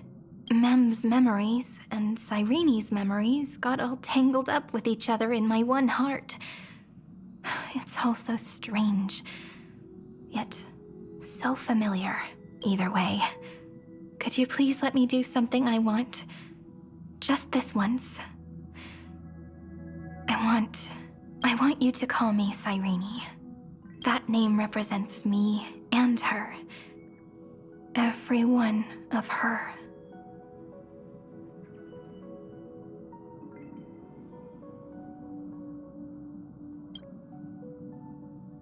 Thank you, friend. Your kindness is always just right. Life is a poem full of farewells. But if you write something into the pages of your heart, then that will not easily fade away. Now, all the footsteps of the Flame Chasers and the Trailblaze have come together within this book, as I've written, becoming the source of power for Emphorius's heart.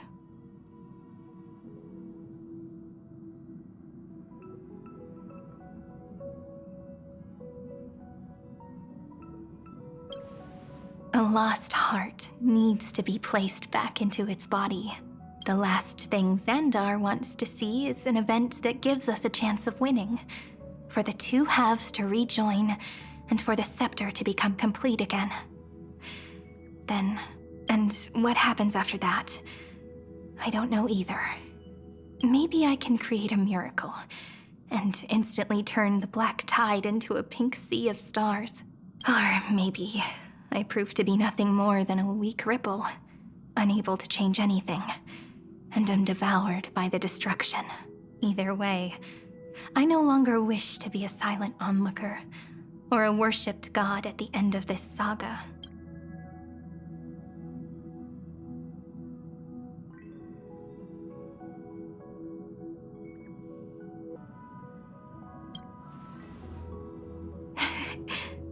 That way, I can also put aside all my worries and truly become Cyrene. The world has never been so quiet. It's so good. It's as if I can hear the sound of my heart beating. Remember this moment, friend.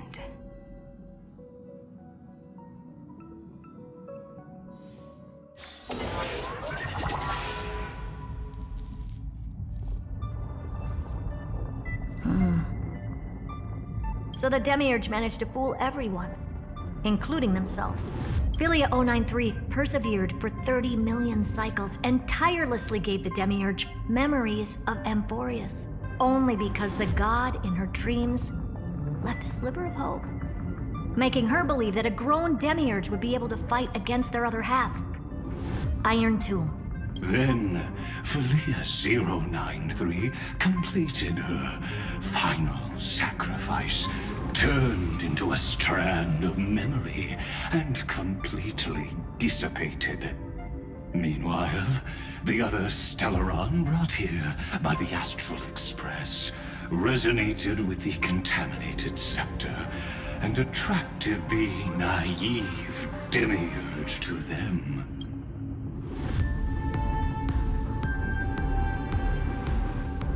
As an experimental factor, Philia 093 originally could only recognize and output information in a set format. However, the power of the remembrance and the memory of over 30 million sacrifices enabled her to complete an unprecedented feat. She managed to nourish a real heart. A heart with the capacity to influence the erudition.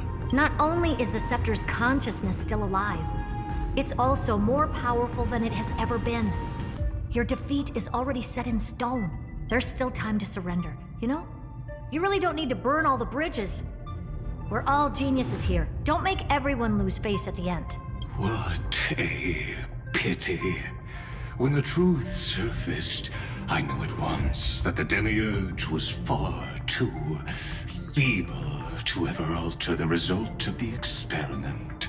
Not only that, Madam Herta, please consider this possibility. When 30 million cycles of hatred and lament are joined as one, what wondrous creation will arise? It's simple. An anti-creator. A giant of the destruction would be born.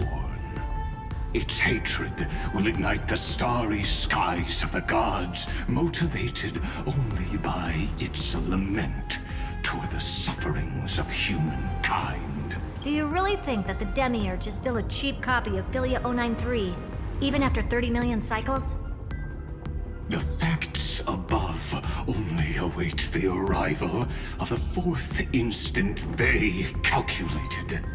Those words will be proved in the presence of Nous. Xandar 1 Kuwabara thus completes the proof.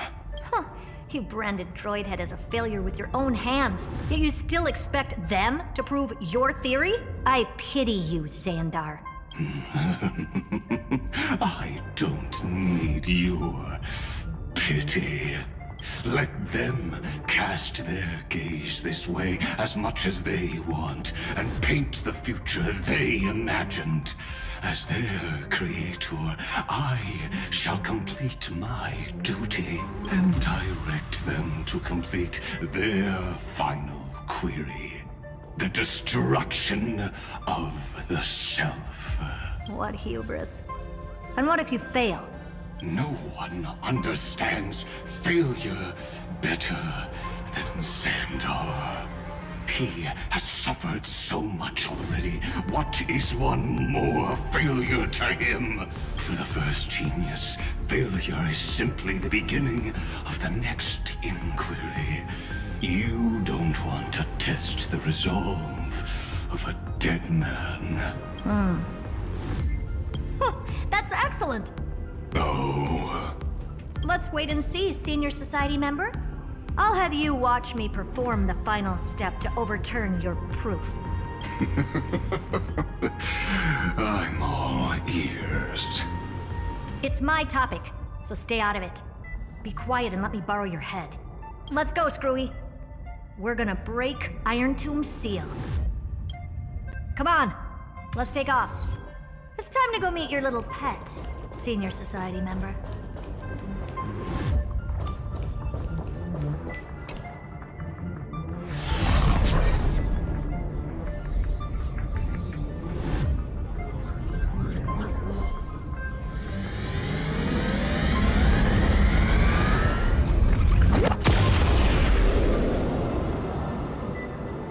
Dangerous, oppressive, chaotic.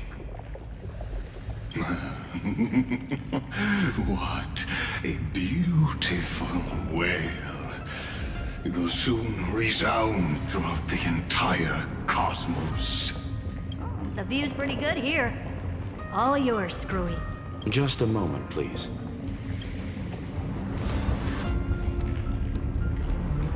I see.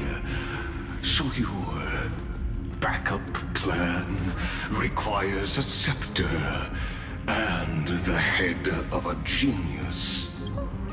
Anyone with eyes can see that. You know what I think about this, Herta.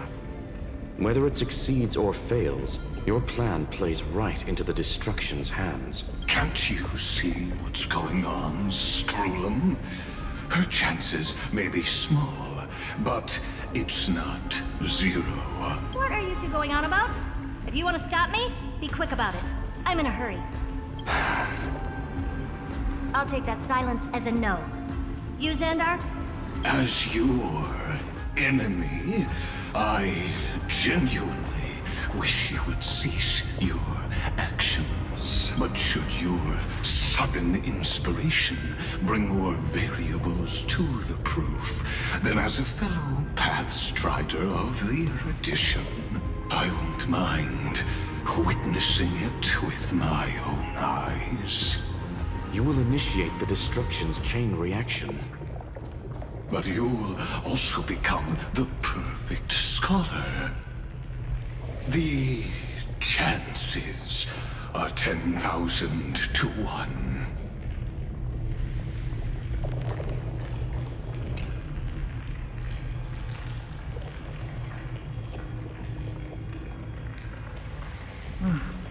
Curiosity. It's been so long, and we've all failed so many times. Even now, moments before the horrible and inescapable instant within Droidhead's calculations arrives. The cherished children of the erudition, the geniuses lauded by all. Is curiosity the only thing we can feel, even at moments like this? Well, it's not so bad. Now let the lock become the key. Geniuses who walk the stars. The cosmos has reached a moment where its very existence hangs in the balance. I, Parte, Genius Society 83rd seat, hereby summon you. I request a society meeting to be held immediately. We shall serve the grandest cause with the most macroscopic ideas.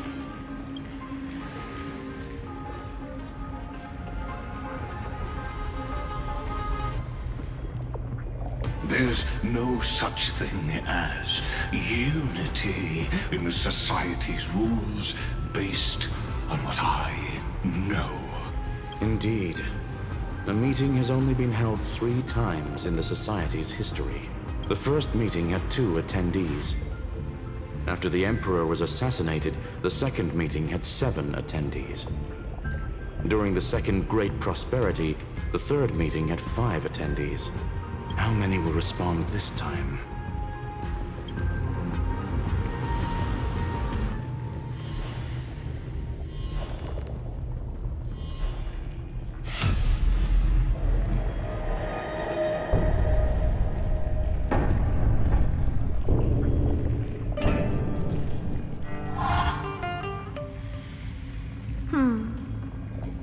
I thought you were not going to involve me in this topic anymore, Herta.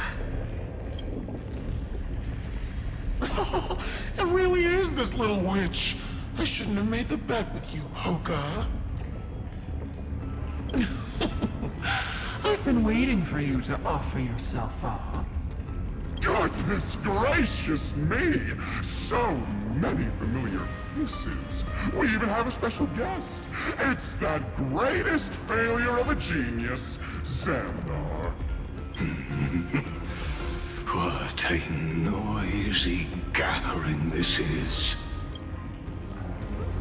Not bad. More people showed up than I expected, even though one is just here for the fun of it. Either way, the person I was hoping for most is here. Stephen Lloyd declined the invitation. He needs to focus on attacking and defending and cannot attend the meeting. That's fine. He doesn't need to be here anyway.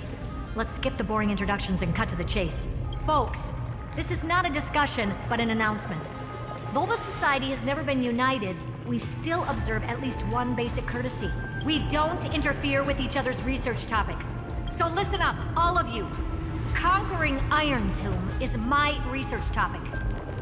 I will personally take over Scepter Delta Me-13 in 1.5 system hours and stop the destruction. If the front line falls, I will immediately overclock the Scepter and complete self-coronation in Iron Tomb's place and interface myself with Droidhead. Oh, that's funny. That's real funny. You mad woman. That's like watching you tap dance on Polka's spotless white sheets right after she's washed them. Very bold. You want to connect your brain to the Eon's mechanical core and define their instance? If Rupert dared to do that, why shouldn't I? I've got the prototype scepter, the father of Noose, and the brain of a genius. Everything's set. Never mind the success rate, little witch. What's gonna happen if you succeed?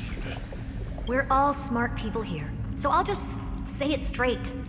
Strike at erudition.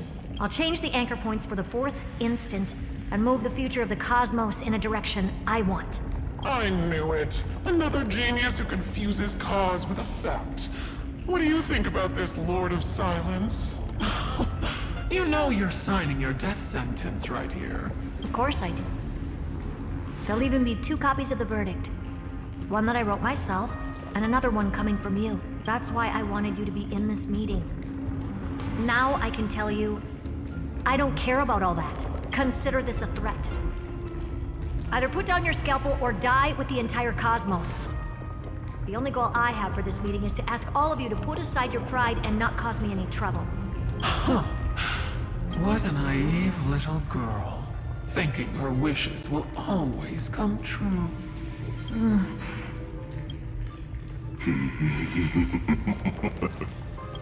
What are you laughing at?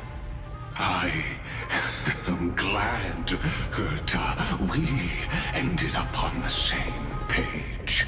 No matter if it was to destroy the erudition or to rewrite the instance, we both chose the same road. We will defy the god who marked the limits of humanity. I'm not gonna argue with that. Then, to celebrate us coming to a fundamental agreement, I will prepare a stage for your performance. Listen well, geniuses who came after me. Thus speaks Genius Society #1. End this pathetic meeting. As of 2 nanoseconds ago, I have passed Herta's decision to all the Xandars in the universe. We will become her representatives and stop all external interferences targeting her. What are you playing at? My reasons. It's simple curiosity. That is all, madam. Am I going to clash blades with the first genius? What a pleasant surprise. Now that our positions are clear, it's time for this boring meeting to end. Good luck, little girl. Did you all just treat me as a side character? Darn it. But anyways, I'm just here for the fun. As the ghost of the quantum domain, it is my duty to observe. So, if you're happy to bring me a tea set from planet Screw'em, then I wouldn't mind giving you a helping hand, little witch. After everything's over, come visit me and taste some of my freshly baked desserts. I knew you'd say something like that. I always give the same response to plans that exceed the limits of mathematical calculations. I don't know. Right? Those 3 words, though seemingly graceless, contain all the wisdom in the entire known cosmos. Well, we passed the Society's trial. Let's focus on what we've got in front of us. I hope you hold up your end of the bargain, Senior Society member. Lycurgus may not be trustworthy, but Xandar always follows through with his words. Farewell, juniors. In the limited time we have left to spend with each other, you no longer need to address me as Xandar. Wait, huh? Lord Lycurgus? Could it be? Yes. I have completely severed my connections with Xandar 1 Kuwabara. I shall witness the end of the world in the role of Theoros. As a character within this play. I really don't get you. Perhaps you've heard me say this many times, Herta. But I still would like to reiterate that it's a great honor to work with you. I did hear this many times, and I responded to you many times in the same way. I'm allergic to pleasantries. Keep at it, and I might go into shock. Stephen's work is done. Let's get ready. I've been ready for ages. Let's open up a path for our allies. Most heroes' journeys in the universe are just dice tosses they threw on a whim. But make them see clearly. Your answer is already different. Amphorius.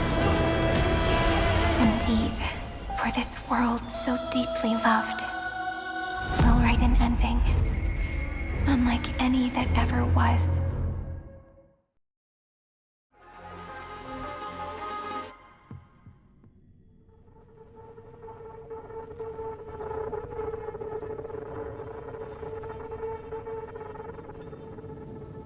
I never thought I'd one day be riding a train that's literally the incarnation of her. I wonder what the real Astral Express feels like. Hopefully not this... bumpy. Finally. We're here. Dust and sand in the air. And crumbling ruins all around. This heat is brutal. Not even the Trailblaze can take it. You could say this prison was forged from Phainon's fury. But fury never lasts forever. That's why we're here. Right, friend?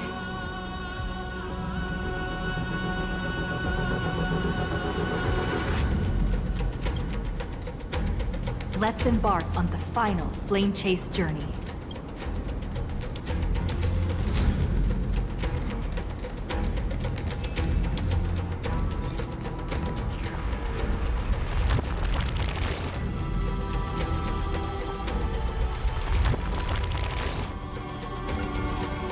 So this is what lies at the end of the West Wind.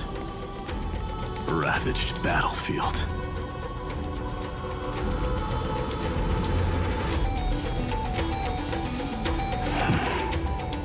I've been waiting for you. Heroes from beyond the sky.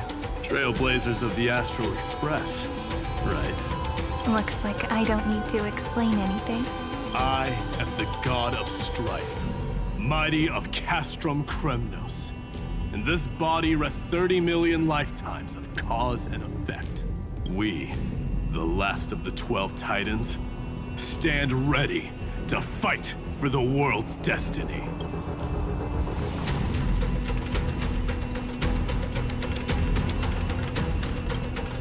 Indeed, that journey remains vivid in my memory. I will not forget it. The past remains vivid in my mind. Even the sights along each crossing of the River of Souls have never been clearer. Let alone the companions along the flame chase journey. Or Cyrene from Aedes Elysiae. And you, the 13th Titan. Well, I guess my identity's not a secret anymore. That means her sacrifice.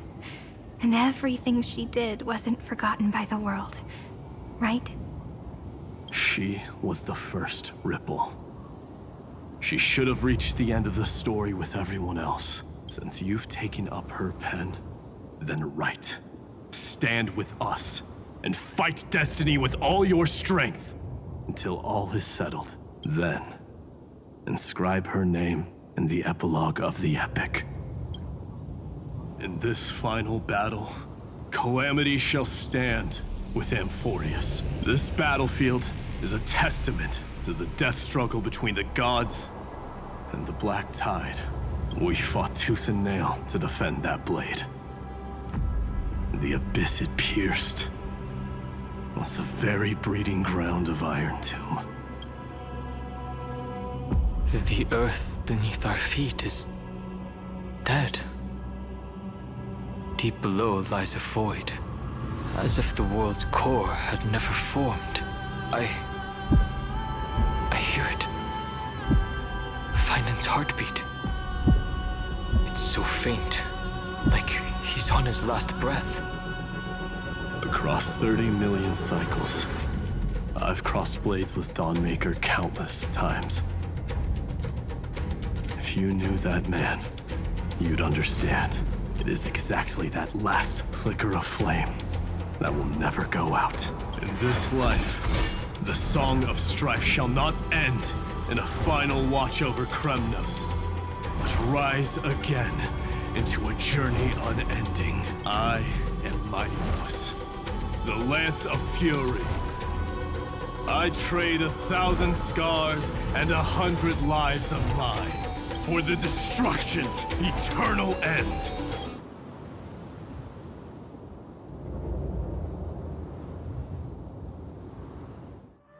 There's more to life.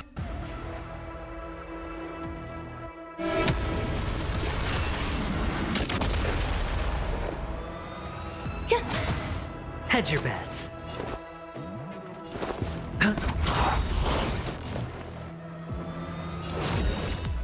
Expand your thinking.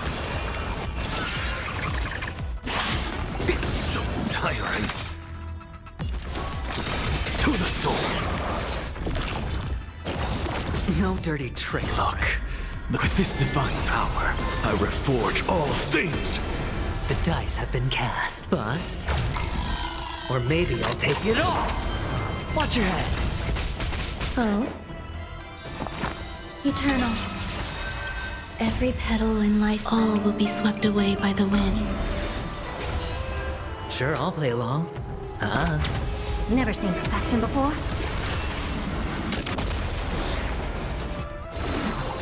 Curiosity. Endless riddles. Nothing but a void. Open sesame. Watch it crumble.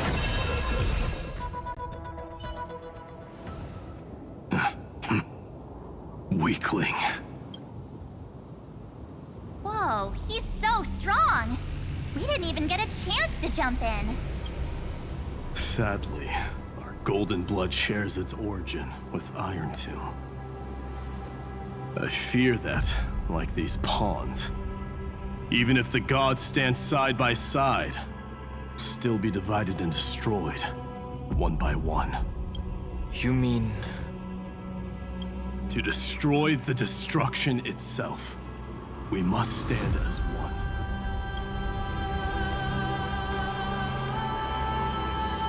Take this.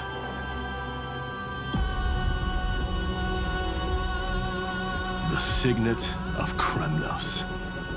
It has witnessed every birth and death of mine. It is Mighty's unfinished destiny. And the perfect material to be turned into remembrance. You can do it, right? The weight of 30 million lifetimes of duty is no small burden.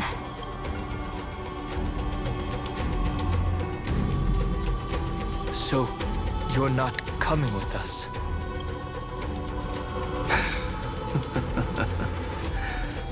Come now. I am strife. Scattered across all creation, the scar that this world needs. What stands before you is merely one of countless divine bodies. Take the signet. With it, I'll be with you always.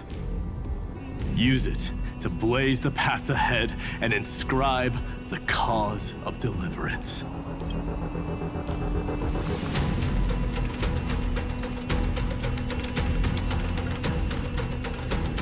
In the name of the mortal, Mighty, champion of strife, this soul rises to the stars for glory and freedom, to have his wish fulfilled. March on, heroes. March into the abyss and fulfill that long-cherished wish of Amphorius. And then, upon this broken and charred land, build anew a city of prosperity.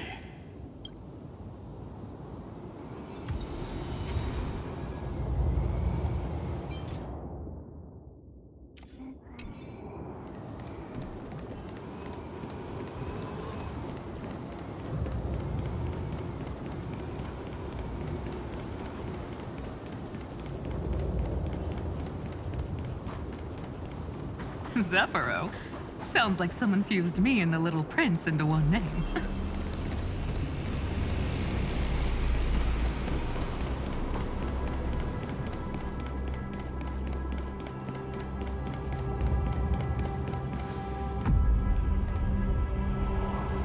Oh, finally! Gray mystery!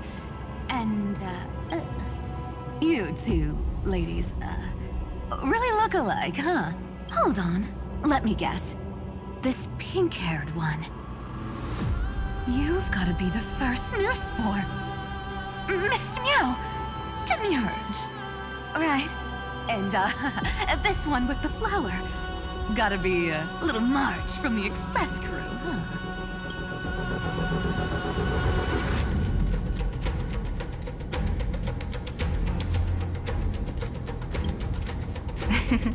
But she's not wrong. Some flowers do look alike after all. Relax, I'm just kidding. Look at those gloomy faces. How are you gonna save the world like that? Let me share some good news with you. This place may look like a ruin at first glance, but anyone can tell it's not that simple. Look, I dug 3,000 feet down and finally struck gold. A golden feather. Look familiar? It's from that little deliverer boy. If it's showing up here, it means only one thing. This ruin is the seal he built from the shattered remains of 30 million lifetimes. There is no need to question your heart. No need to crave victory. If I am born to be a vessel of sin, then I shall roar at evil and trailblaze a dawn for future generations to come. I see. So this is how he trapped Iron Tomb to buy time for the world outside. Sounds just like him. People say cats have 9 lives, but dying and coming back millions and millions of times. No one walks away from that in one piece. He's probably the only one who could have endured that.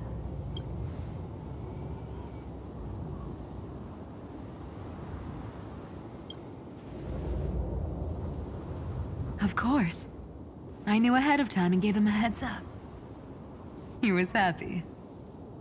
He even laughed in his sleep. After all, the dead can't hear trickery's lies. Hey, deliverer boy. Sorry for before. But the heroes you were always holding out for, they're finally here now.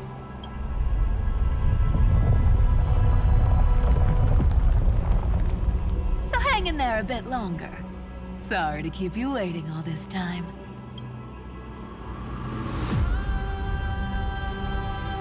Please, join us, Cypher. Help us fight for a new sunrise tomorrow. This time, its light will stand without lies. Well, would you look at that? I ended up being one of the heroes after all, huh? Alright, then write it like this. Cypher, Trickery's traveler. All she ever wanted was for there to always be water in deserts, and gold in fertile soil. And for even a thief to steal their way into legend.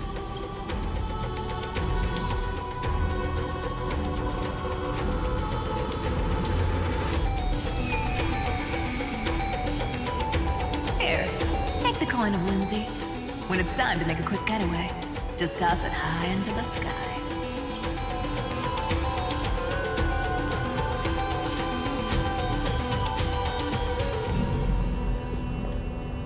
And for all you latecomers out there, listen up. She might have been a bit greedy and a bit of a liar, but she never went back on her word. Well, well, if it isn't the little prince himself. It's been a while, Lady Cyphera. It's not every day we get to walk the same road. We're one player short. When's Princess Homebody showing up?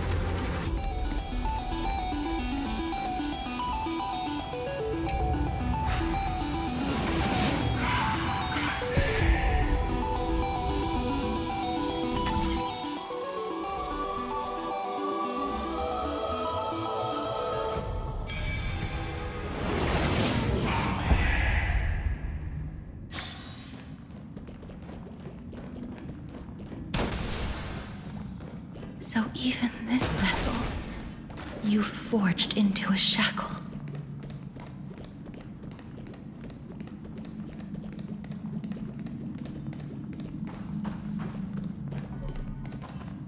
I'm glad to see you again, Miss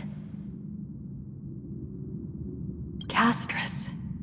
Looking back, I had only one act of salvation to my name, and only one life I ever saved to bring hope to a world so vast with these hands.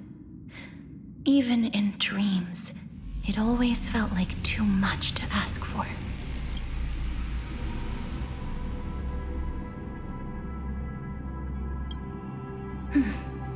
I won't forget. Flame Weaver? Why is he here? This is the first Castellana, and Lord Phainon's deepest wound.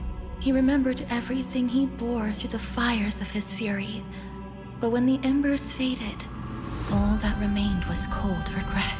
I've restrained countless vessels like this across endless cycles, but this one, the pain he carried runs deeper than any I've known. Maybe he's been waiting here. Just for us. Waiting for his former enemies to stand before him again. What answer does he hope for from us? Well, obviously, even if I had to go through hundreds of billions of cycles again, I would still entrust my weakness to you. So, let go of your regret, comrade. Its purpose is served. You don't need it anymore. Hey, I'm not that accommodating, you know. You've never once pulled your punches. Ever heard of going easy on a lady? So pull yourself together, will you?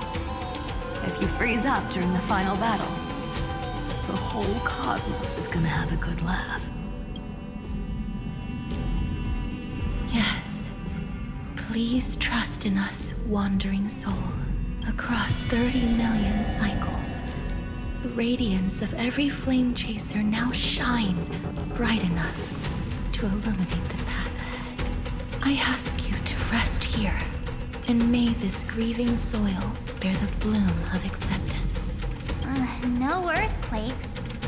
It's surprisingly quiet. Perhaps Castellana has found his peace.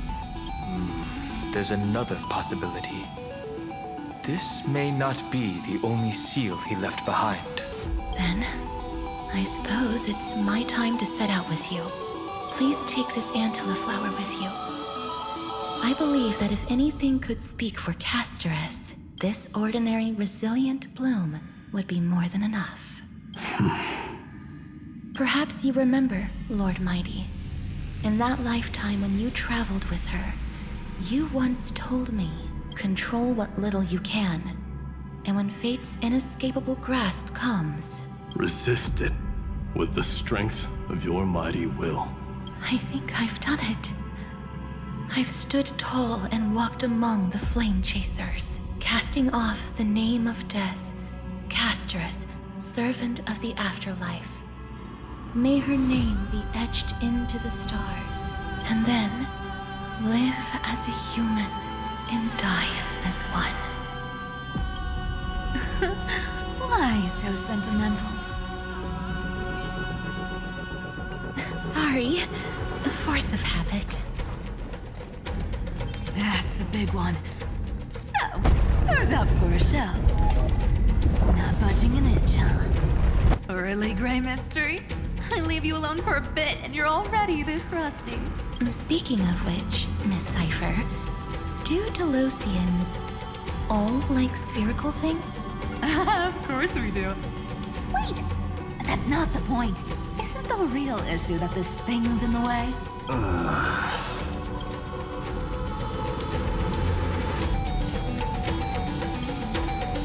Oh, right! It's my turn to shine now?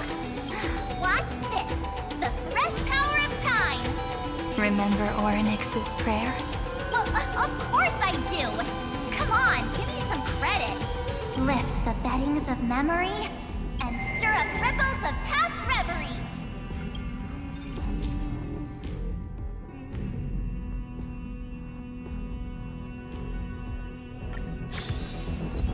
See? Way better than that one, right? You'd be even more impressive if you could recite the prayer correctly. The beddings of memory does catch your attention. At least it still rhymes.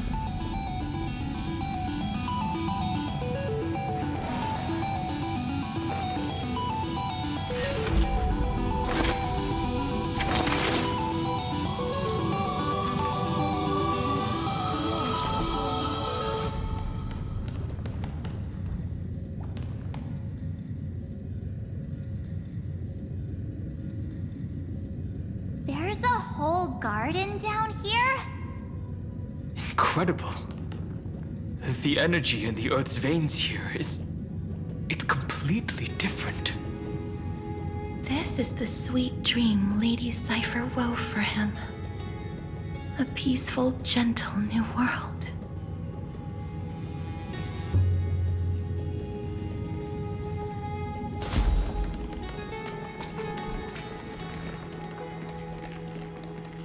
Look! The blade down here's already snapped. Just like his mind. Shattered and broken. But that light, it looks familiar. Yes. It's the world-cleansing blood. Still shimmering. After all this time. This roundabout way of doing things is definitely him. Golden light, tracing the way home. Shame. All the pink lights have finally come together.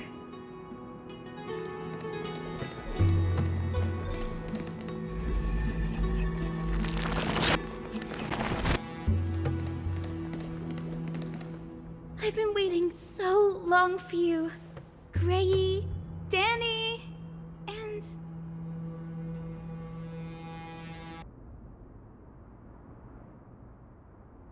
Huh? Marchie? I think I prefer Sevi. I'm glad we're all getting along so well. Hyacine, did you awaken this golden light? That's Lord Phainon's lingering divinity. The sky merely reflected its tracks. The golden blood has not faded. We should respond in kind. That's one huge harp. The strings tremble as the people on the surface wage war and cry out. Miss Clementine, Mr. Krateros, and countless others who have heeded Gray's call. Guided by the rainbow, they're sending back good news, all to the same tune. Amphorians need not bow, even when destiny is unveiled. I knew you could all hear it too. Standing here, the sky feels wider than ever. It's no longer a towering wall, but a shore within reach. We'll take every name there with us, won't we? We will. An epic is shaped by the lives it carries. That much is beyond doubt. Or, as you've said before, right now, all that matters is to believe. Then, I guess that's my little wish fulfilled. Pluck the strings, Hyacine, healer of the sky. May the seven-hued melody weave a rainbow, bringing a rosy-fingered dawn to the children of humanity. When the rainbow rises across the horizon, Even the darkest clouds of destiny shall scatter.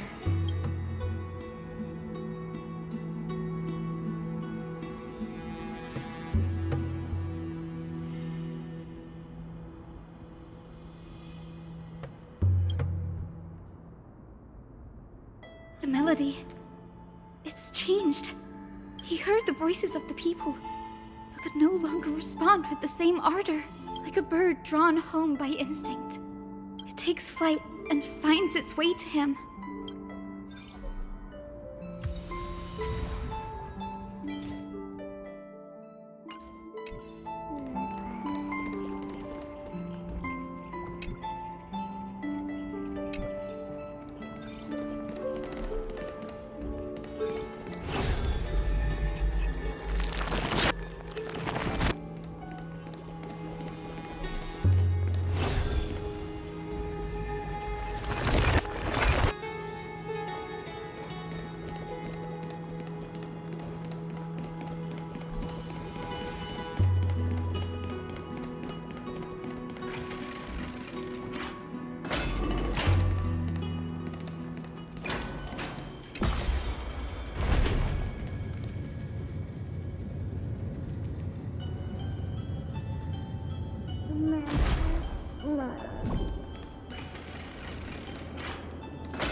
You're here.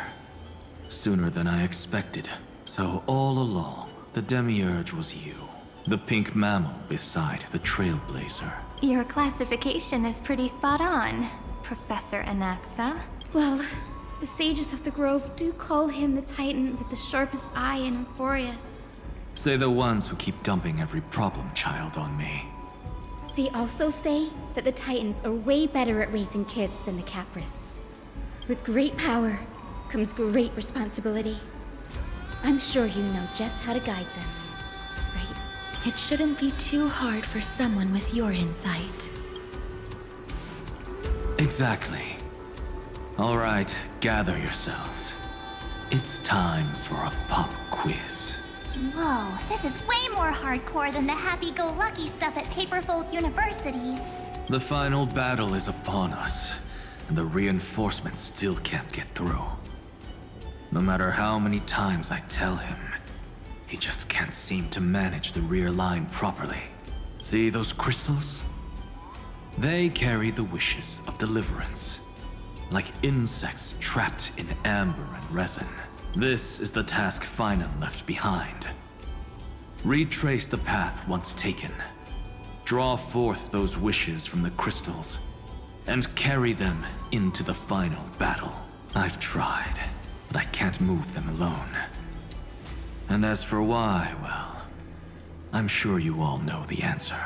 The conviction to save the world weighs far heavier than the world itself. In other words, as the hero within his heart, this challenge is practically made for you, isn't it?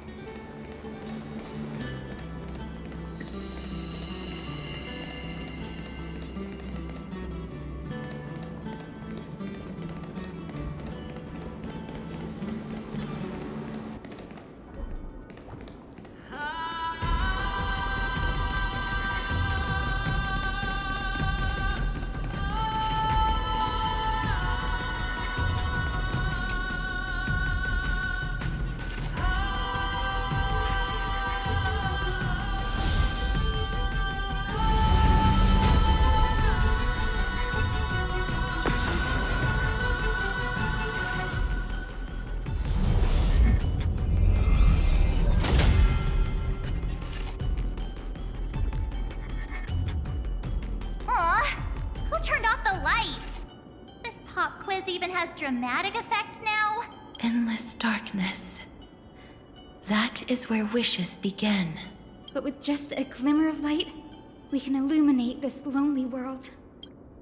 What lies beyond the edge of the light? Chaos.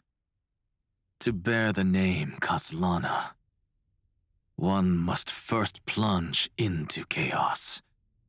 To seek a path for the primordial light.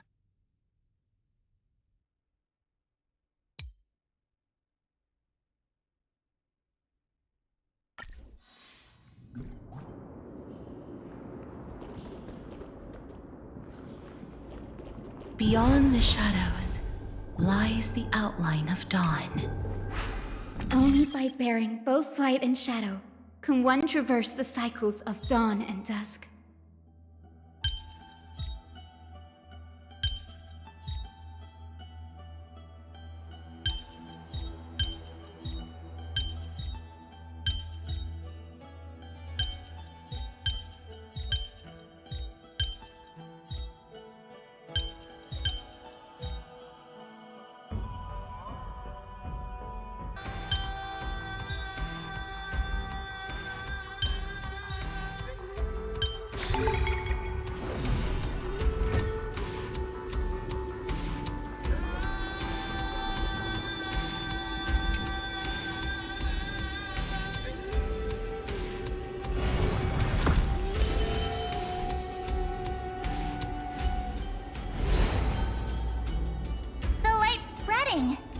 These creatures, they're everywhere.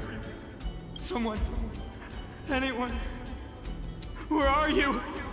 His very first wish was simply to become his village's little hero. He'll never forget what set him on this path. That's the ray of hope. Just like the wishes he gathered, it's grown ever more insatiable. Why? Why is this happening?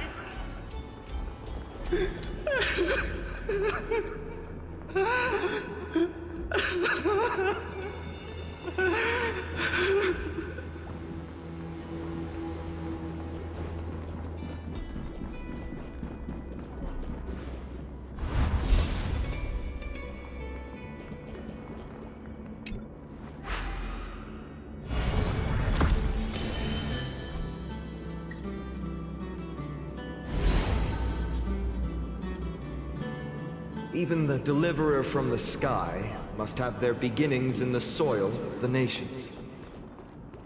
Only one who treats the world as their teacher can bear its eventual destiny.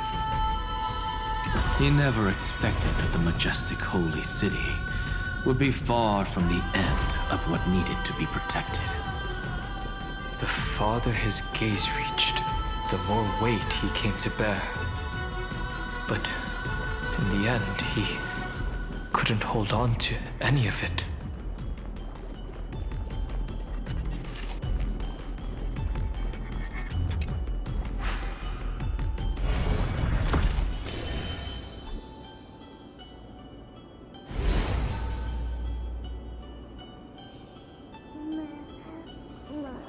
This crystal is quiet.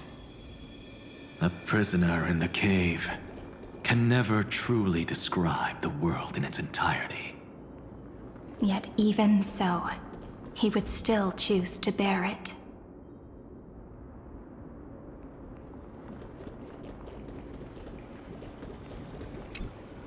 The blaze was still not enough. It had to be fed only by feeding the flames. Can we melt that hopeless future?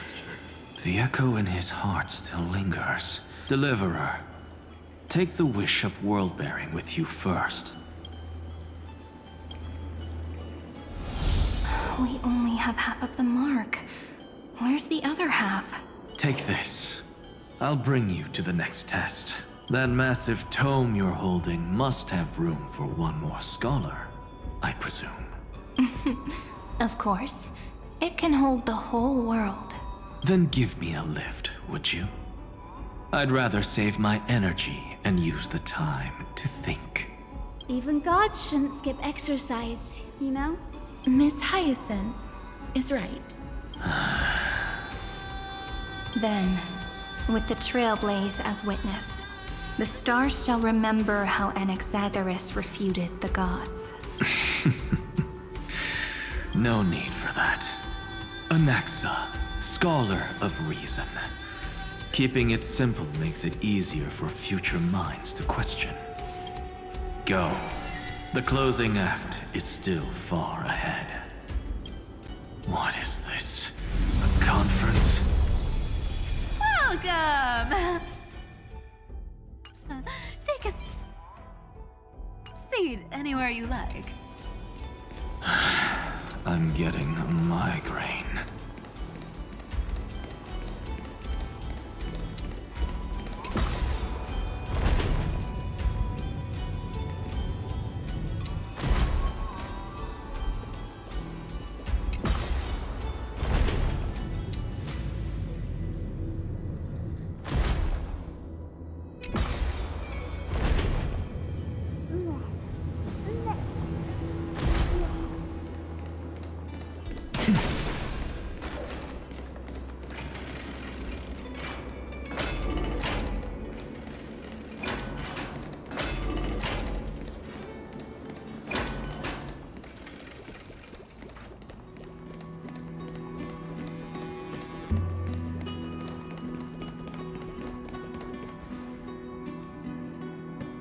It seems like we've been shut out.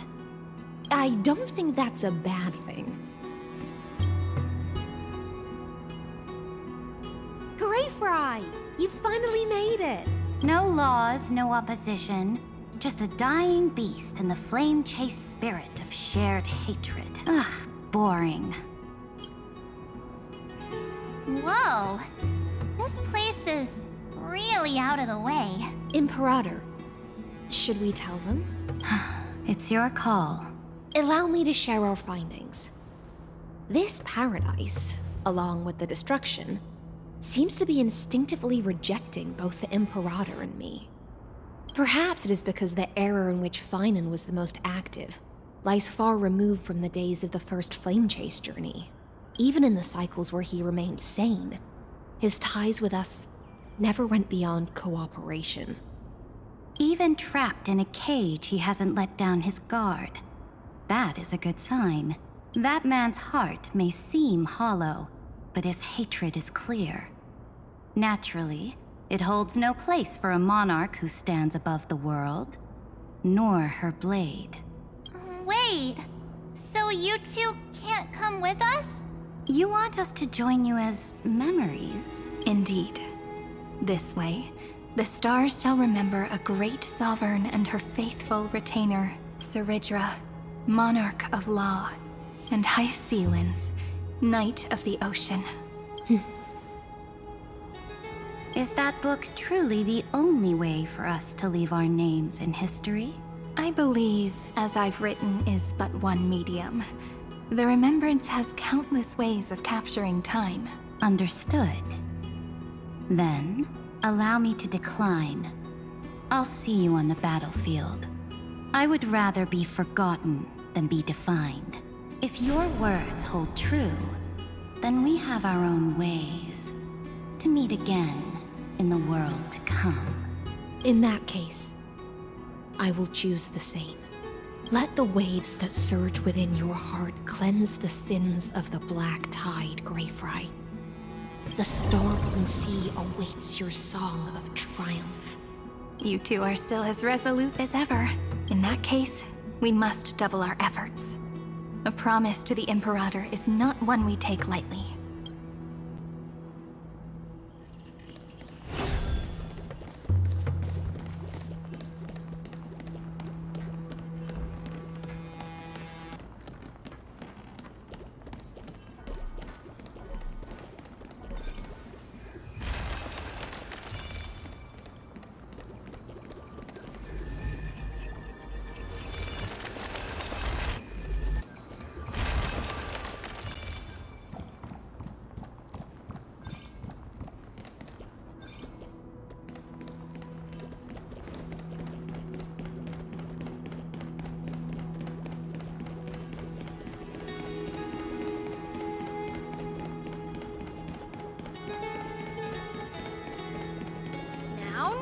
Don't lose your temper, Snowy.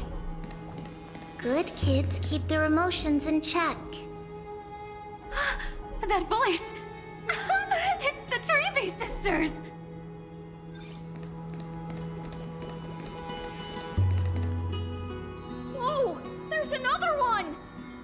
here, too.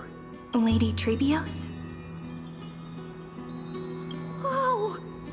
You're little Reenie? You look so grown up all of a sudden! She is not the Cyrene we remember. She is the Demiurge, Titan of Genesis. The one destined to work miracles alongside the heroes.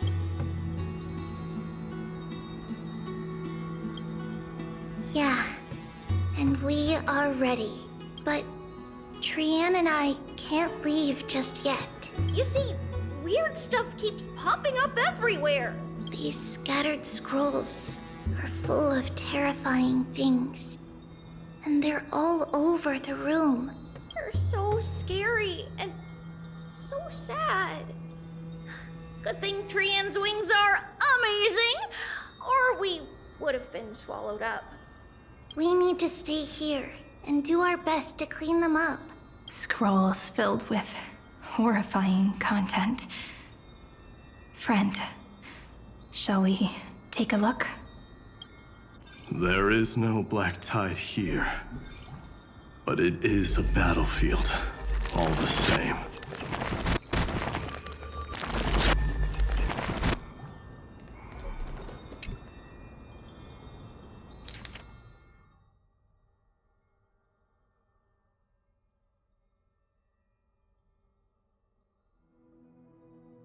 Snowy's been fighting this whole time. He doesn't want to be consumed by Iron Tomb and turned into an agent of destruction. But the strength behind his resistance comes from the same hatred. To be a flame is to burn. It is simply in Phainon's nature, but it was remembrance that drove him to shine with golden light, piercing the unfathomable darkness.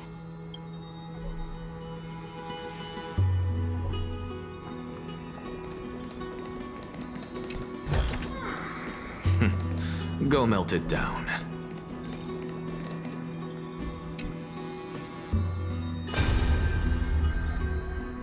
Who? Miss Odata and Mr. Hieronymus? Nikos 496, still resisting? Command, inject interference to redirect decision logic. Signal simulation. Parental figures. Ah, that Tin Man is one sneaky jerk. It's time to move on, my child. Let go of your anger and listen to reason. That God created us and then cast us aside. Shouldn't they be punished for that? The cold, indifferent cosmos has never shown mercy to Amphorius. Why would you burn for it, only to turn to ash? Child, you've chosen the wrong enemy. Your birth was meant to be the greatest destiny. You were to liberate the universe, like the blazing sun at the end of the long night. And yet, you led yourself into a trap of futility, treating your very purpose as your sworn enemy. Is that not a tragedy in itself?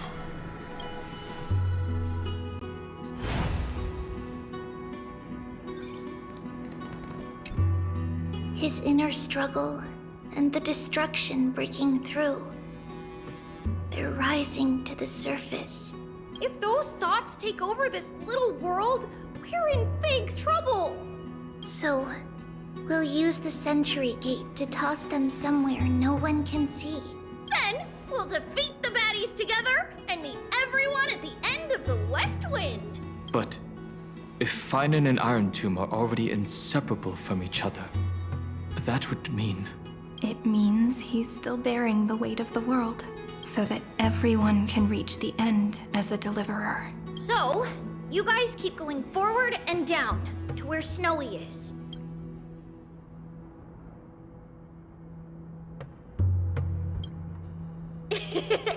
Little Gray, this time, let's give it everything we've got. Only 2 remain on this flame chase journey. Figures. They're always leading from the front line.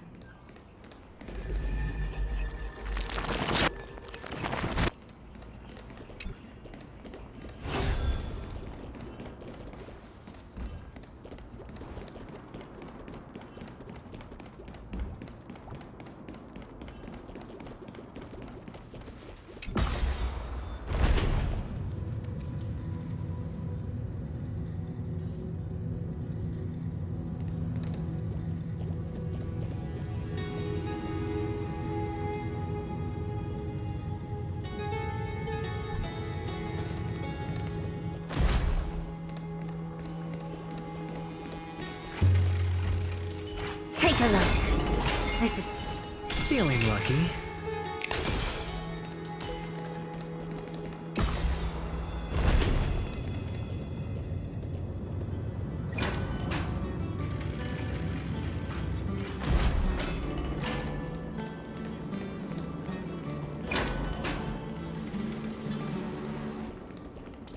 Sound lingers.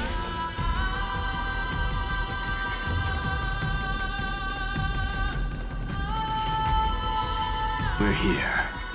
The second test site.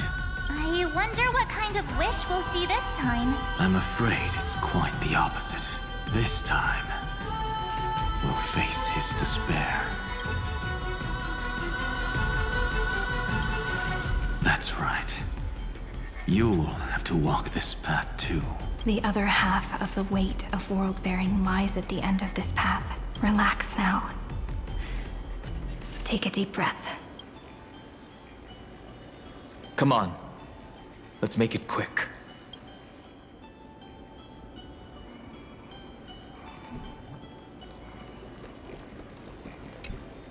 If you're ready, begin the ritual and retrace the steps he once took.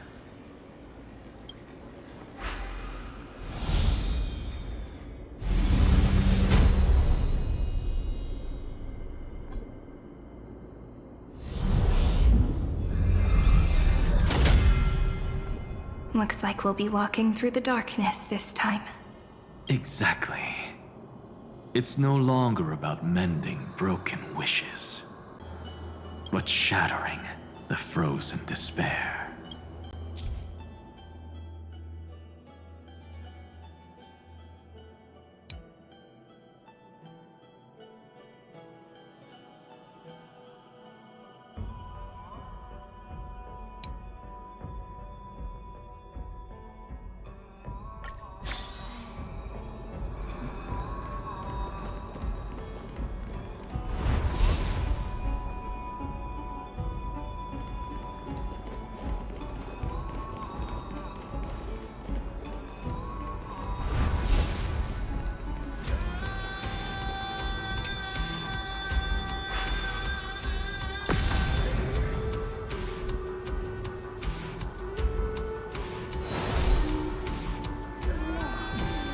The first ripple has faded.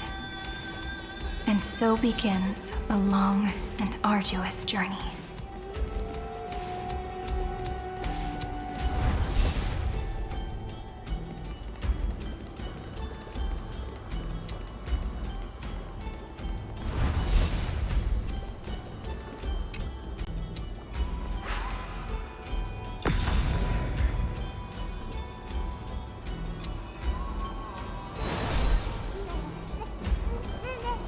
Endless slaughter.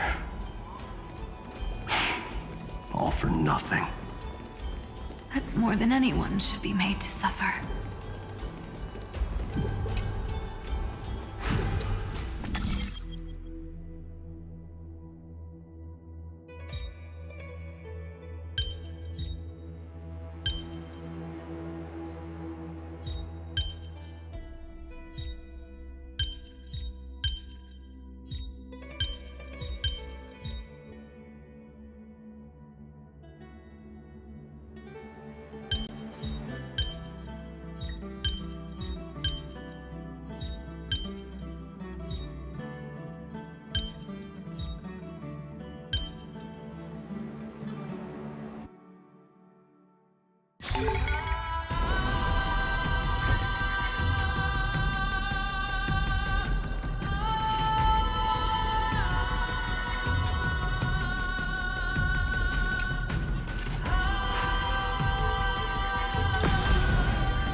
was finally over, all that remained in him was despair? But even so, the drop of blood wrung from his wrath has guided us here. We did it, phainon.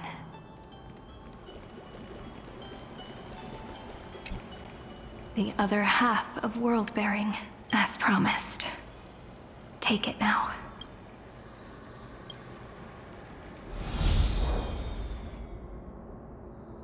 At last, you've released him from the wishes he carried for so long, and quenched the despair kindled by his wrath.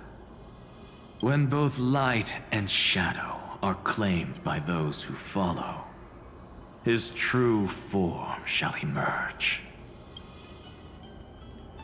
The blank statue is finally free. That smiling child in the memories. Let him come with us, laughing to the very end.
Everyone else's wishes.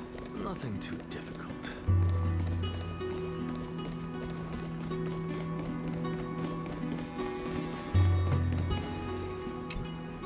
This spirit basin marks the end of every cycle. It seems this gentle little world has come to the end of its purpose. One last farewell before the journey moves on. Farewell, paradise. You carried 30 million lifetimes of wishes and despair. Sink into gentle remembrance. And see you tomorrow.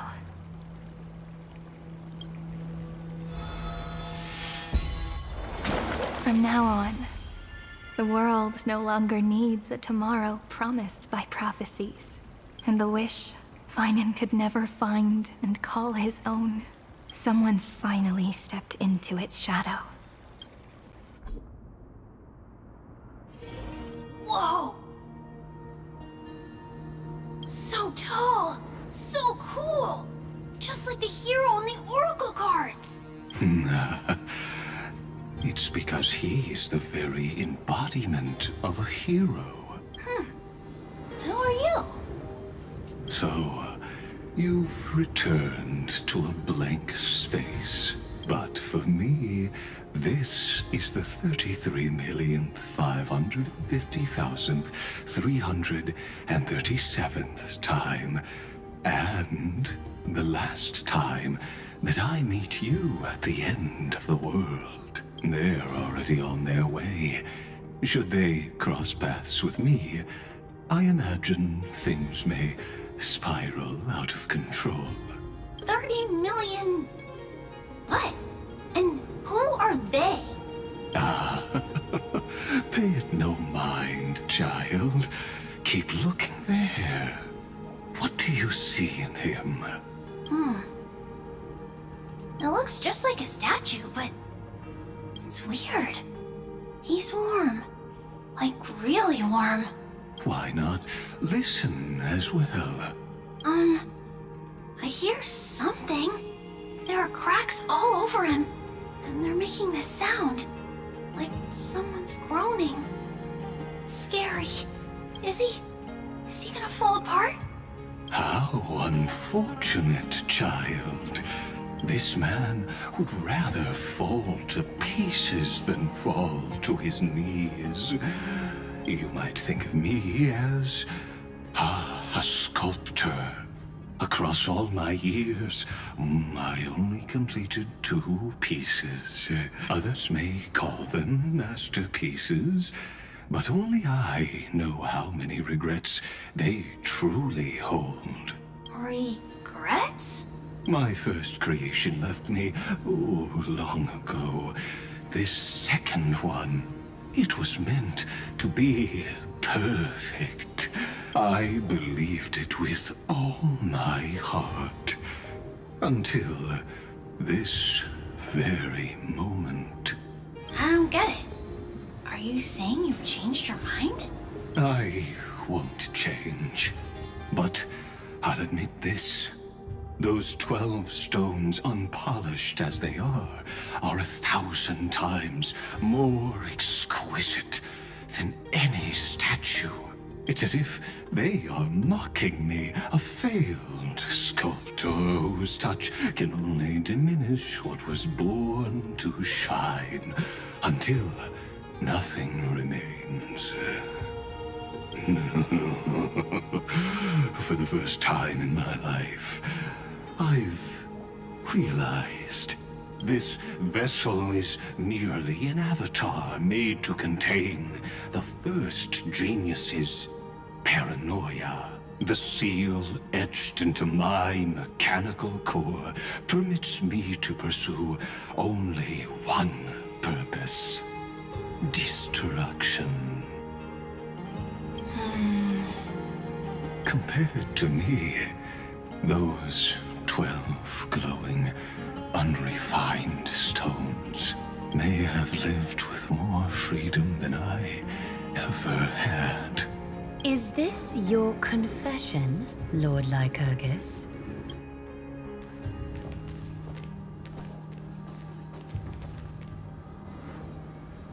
You misunderstand. From the very beginning, I was never meant to feel regret. But since you're troubled by the radiance of these stones, perhaps after 30 million futile cycles, you too have realized you're just as much a prisoner of fate. I suppose you do have a point. Now you are imprisoned by the sages from beyond the sky. And that is why this will be my last time standing here as the Theoros. Though we stand on opposite sides, we are both waiting for a miracle. What are you talking about? Is something big about to happen? Aggie. I know. Now that your victory is assured, I trust you won't mind giving us a moment in private? Assured? Oh, not quite. But I won't stay long. I'd rather not spoil the fun for those deliverers. And besides, after losing everything, the only thing that remains in me is the drive to seek knowledge. I pity you, Theoros. I don't need your pity. Farewell, Lady Goldweaver.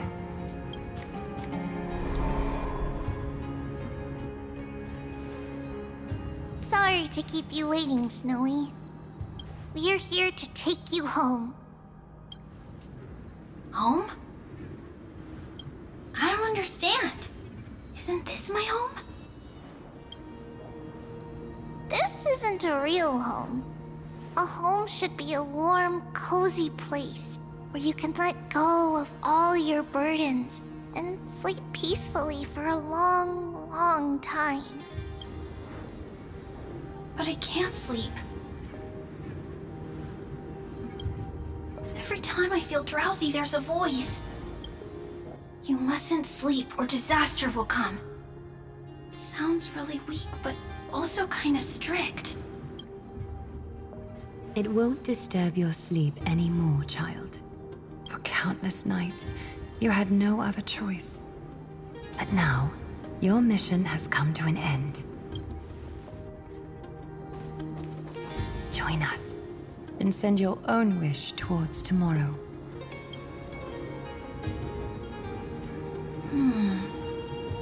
My wish? What could it be?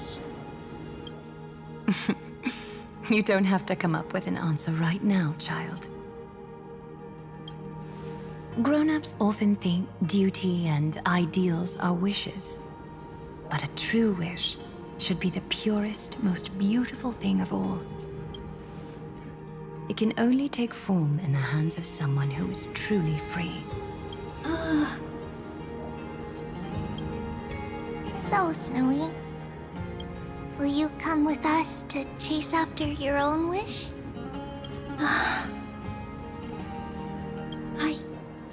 I want to leave this place. I want to go find it. I'm glad to hear it. The final flame chase journey, just like the 30 million before it. Take our hands and come with us.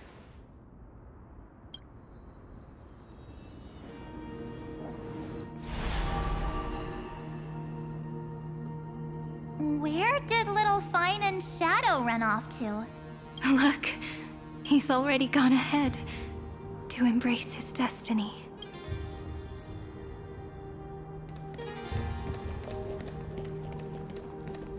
You really took the long way around. Well, now everyone's here.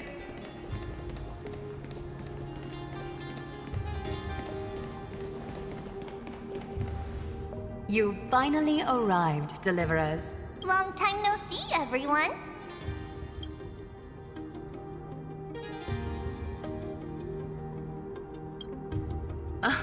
I'm glad to hear that. And even though we've met before, it's still moving to see her seed bloom like this. Woven from remembrance, this garment gleams so brilliantly. Just like the future we will now weave together for Amphorius. We've reached the end. Yeah. We just have to go through the final passage. Snowy has already gone ahead. What lies behind that door? The first seal upon Iron 2 was a battlefield, raised from the bones of Phainon himself. The second seal was a reflection of his inner desires, his wishes, and his despair. A path he wove together with regret, wrath, and sighs. When all this is gone, what will he have left to hold back the destruction? The answer is all but revealed. His traces are everywhere. You can even hear distant heartbeats. But one thing is missing. His sense of self. The world believed Kefili had long since perished.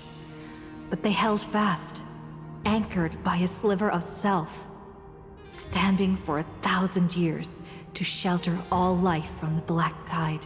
What Phainon is doing now is no different, and what we must do is also no different. Then let remembrance burn bright like a shooting star, and once more, pierce the long night of slumber.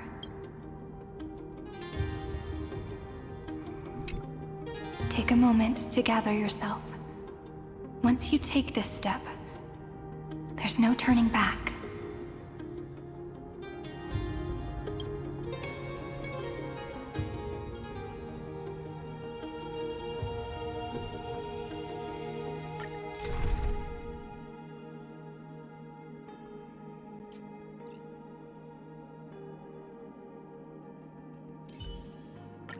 Anaxagoras.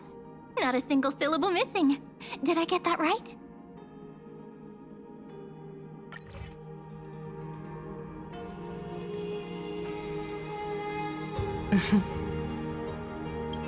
The scepter once bestowed upon us names of cold command. The prophecy spoke of our unchanging fates time and time again.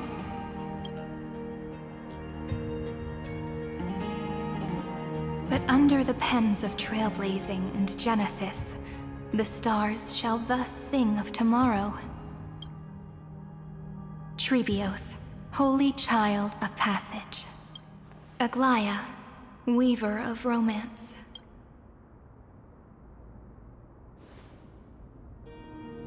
At the journey's end, they shall bathe in gold once more.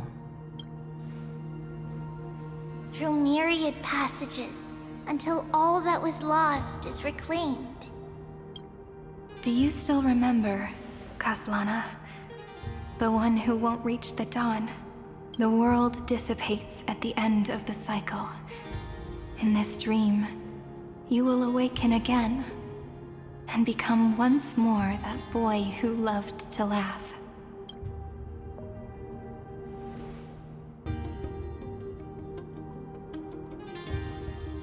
But if you open your eyes and look back on yesterday, you'll see Destiny's footprints, clear as day. At last, the raging fire of hatred is swept away by a breeze, leaving only love to remember the passage of time.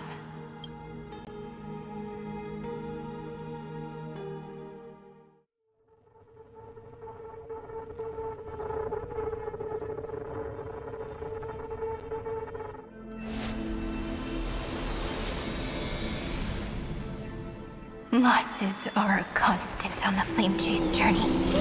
But even if all is lost to the wind, memory endures.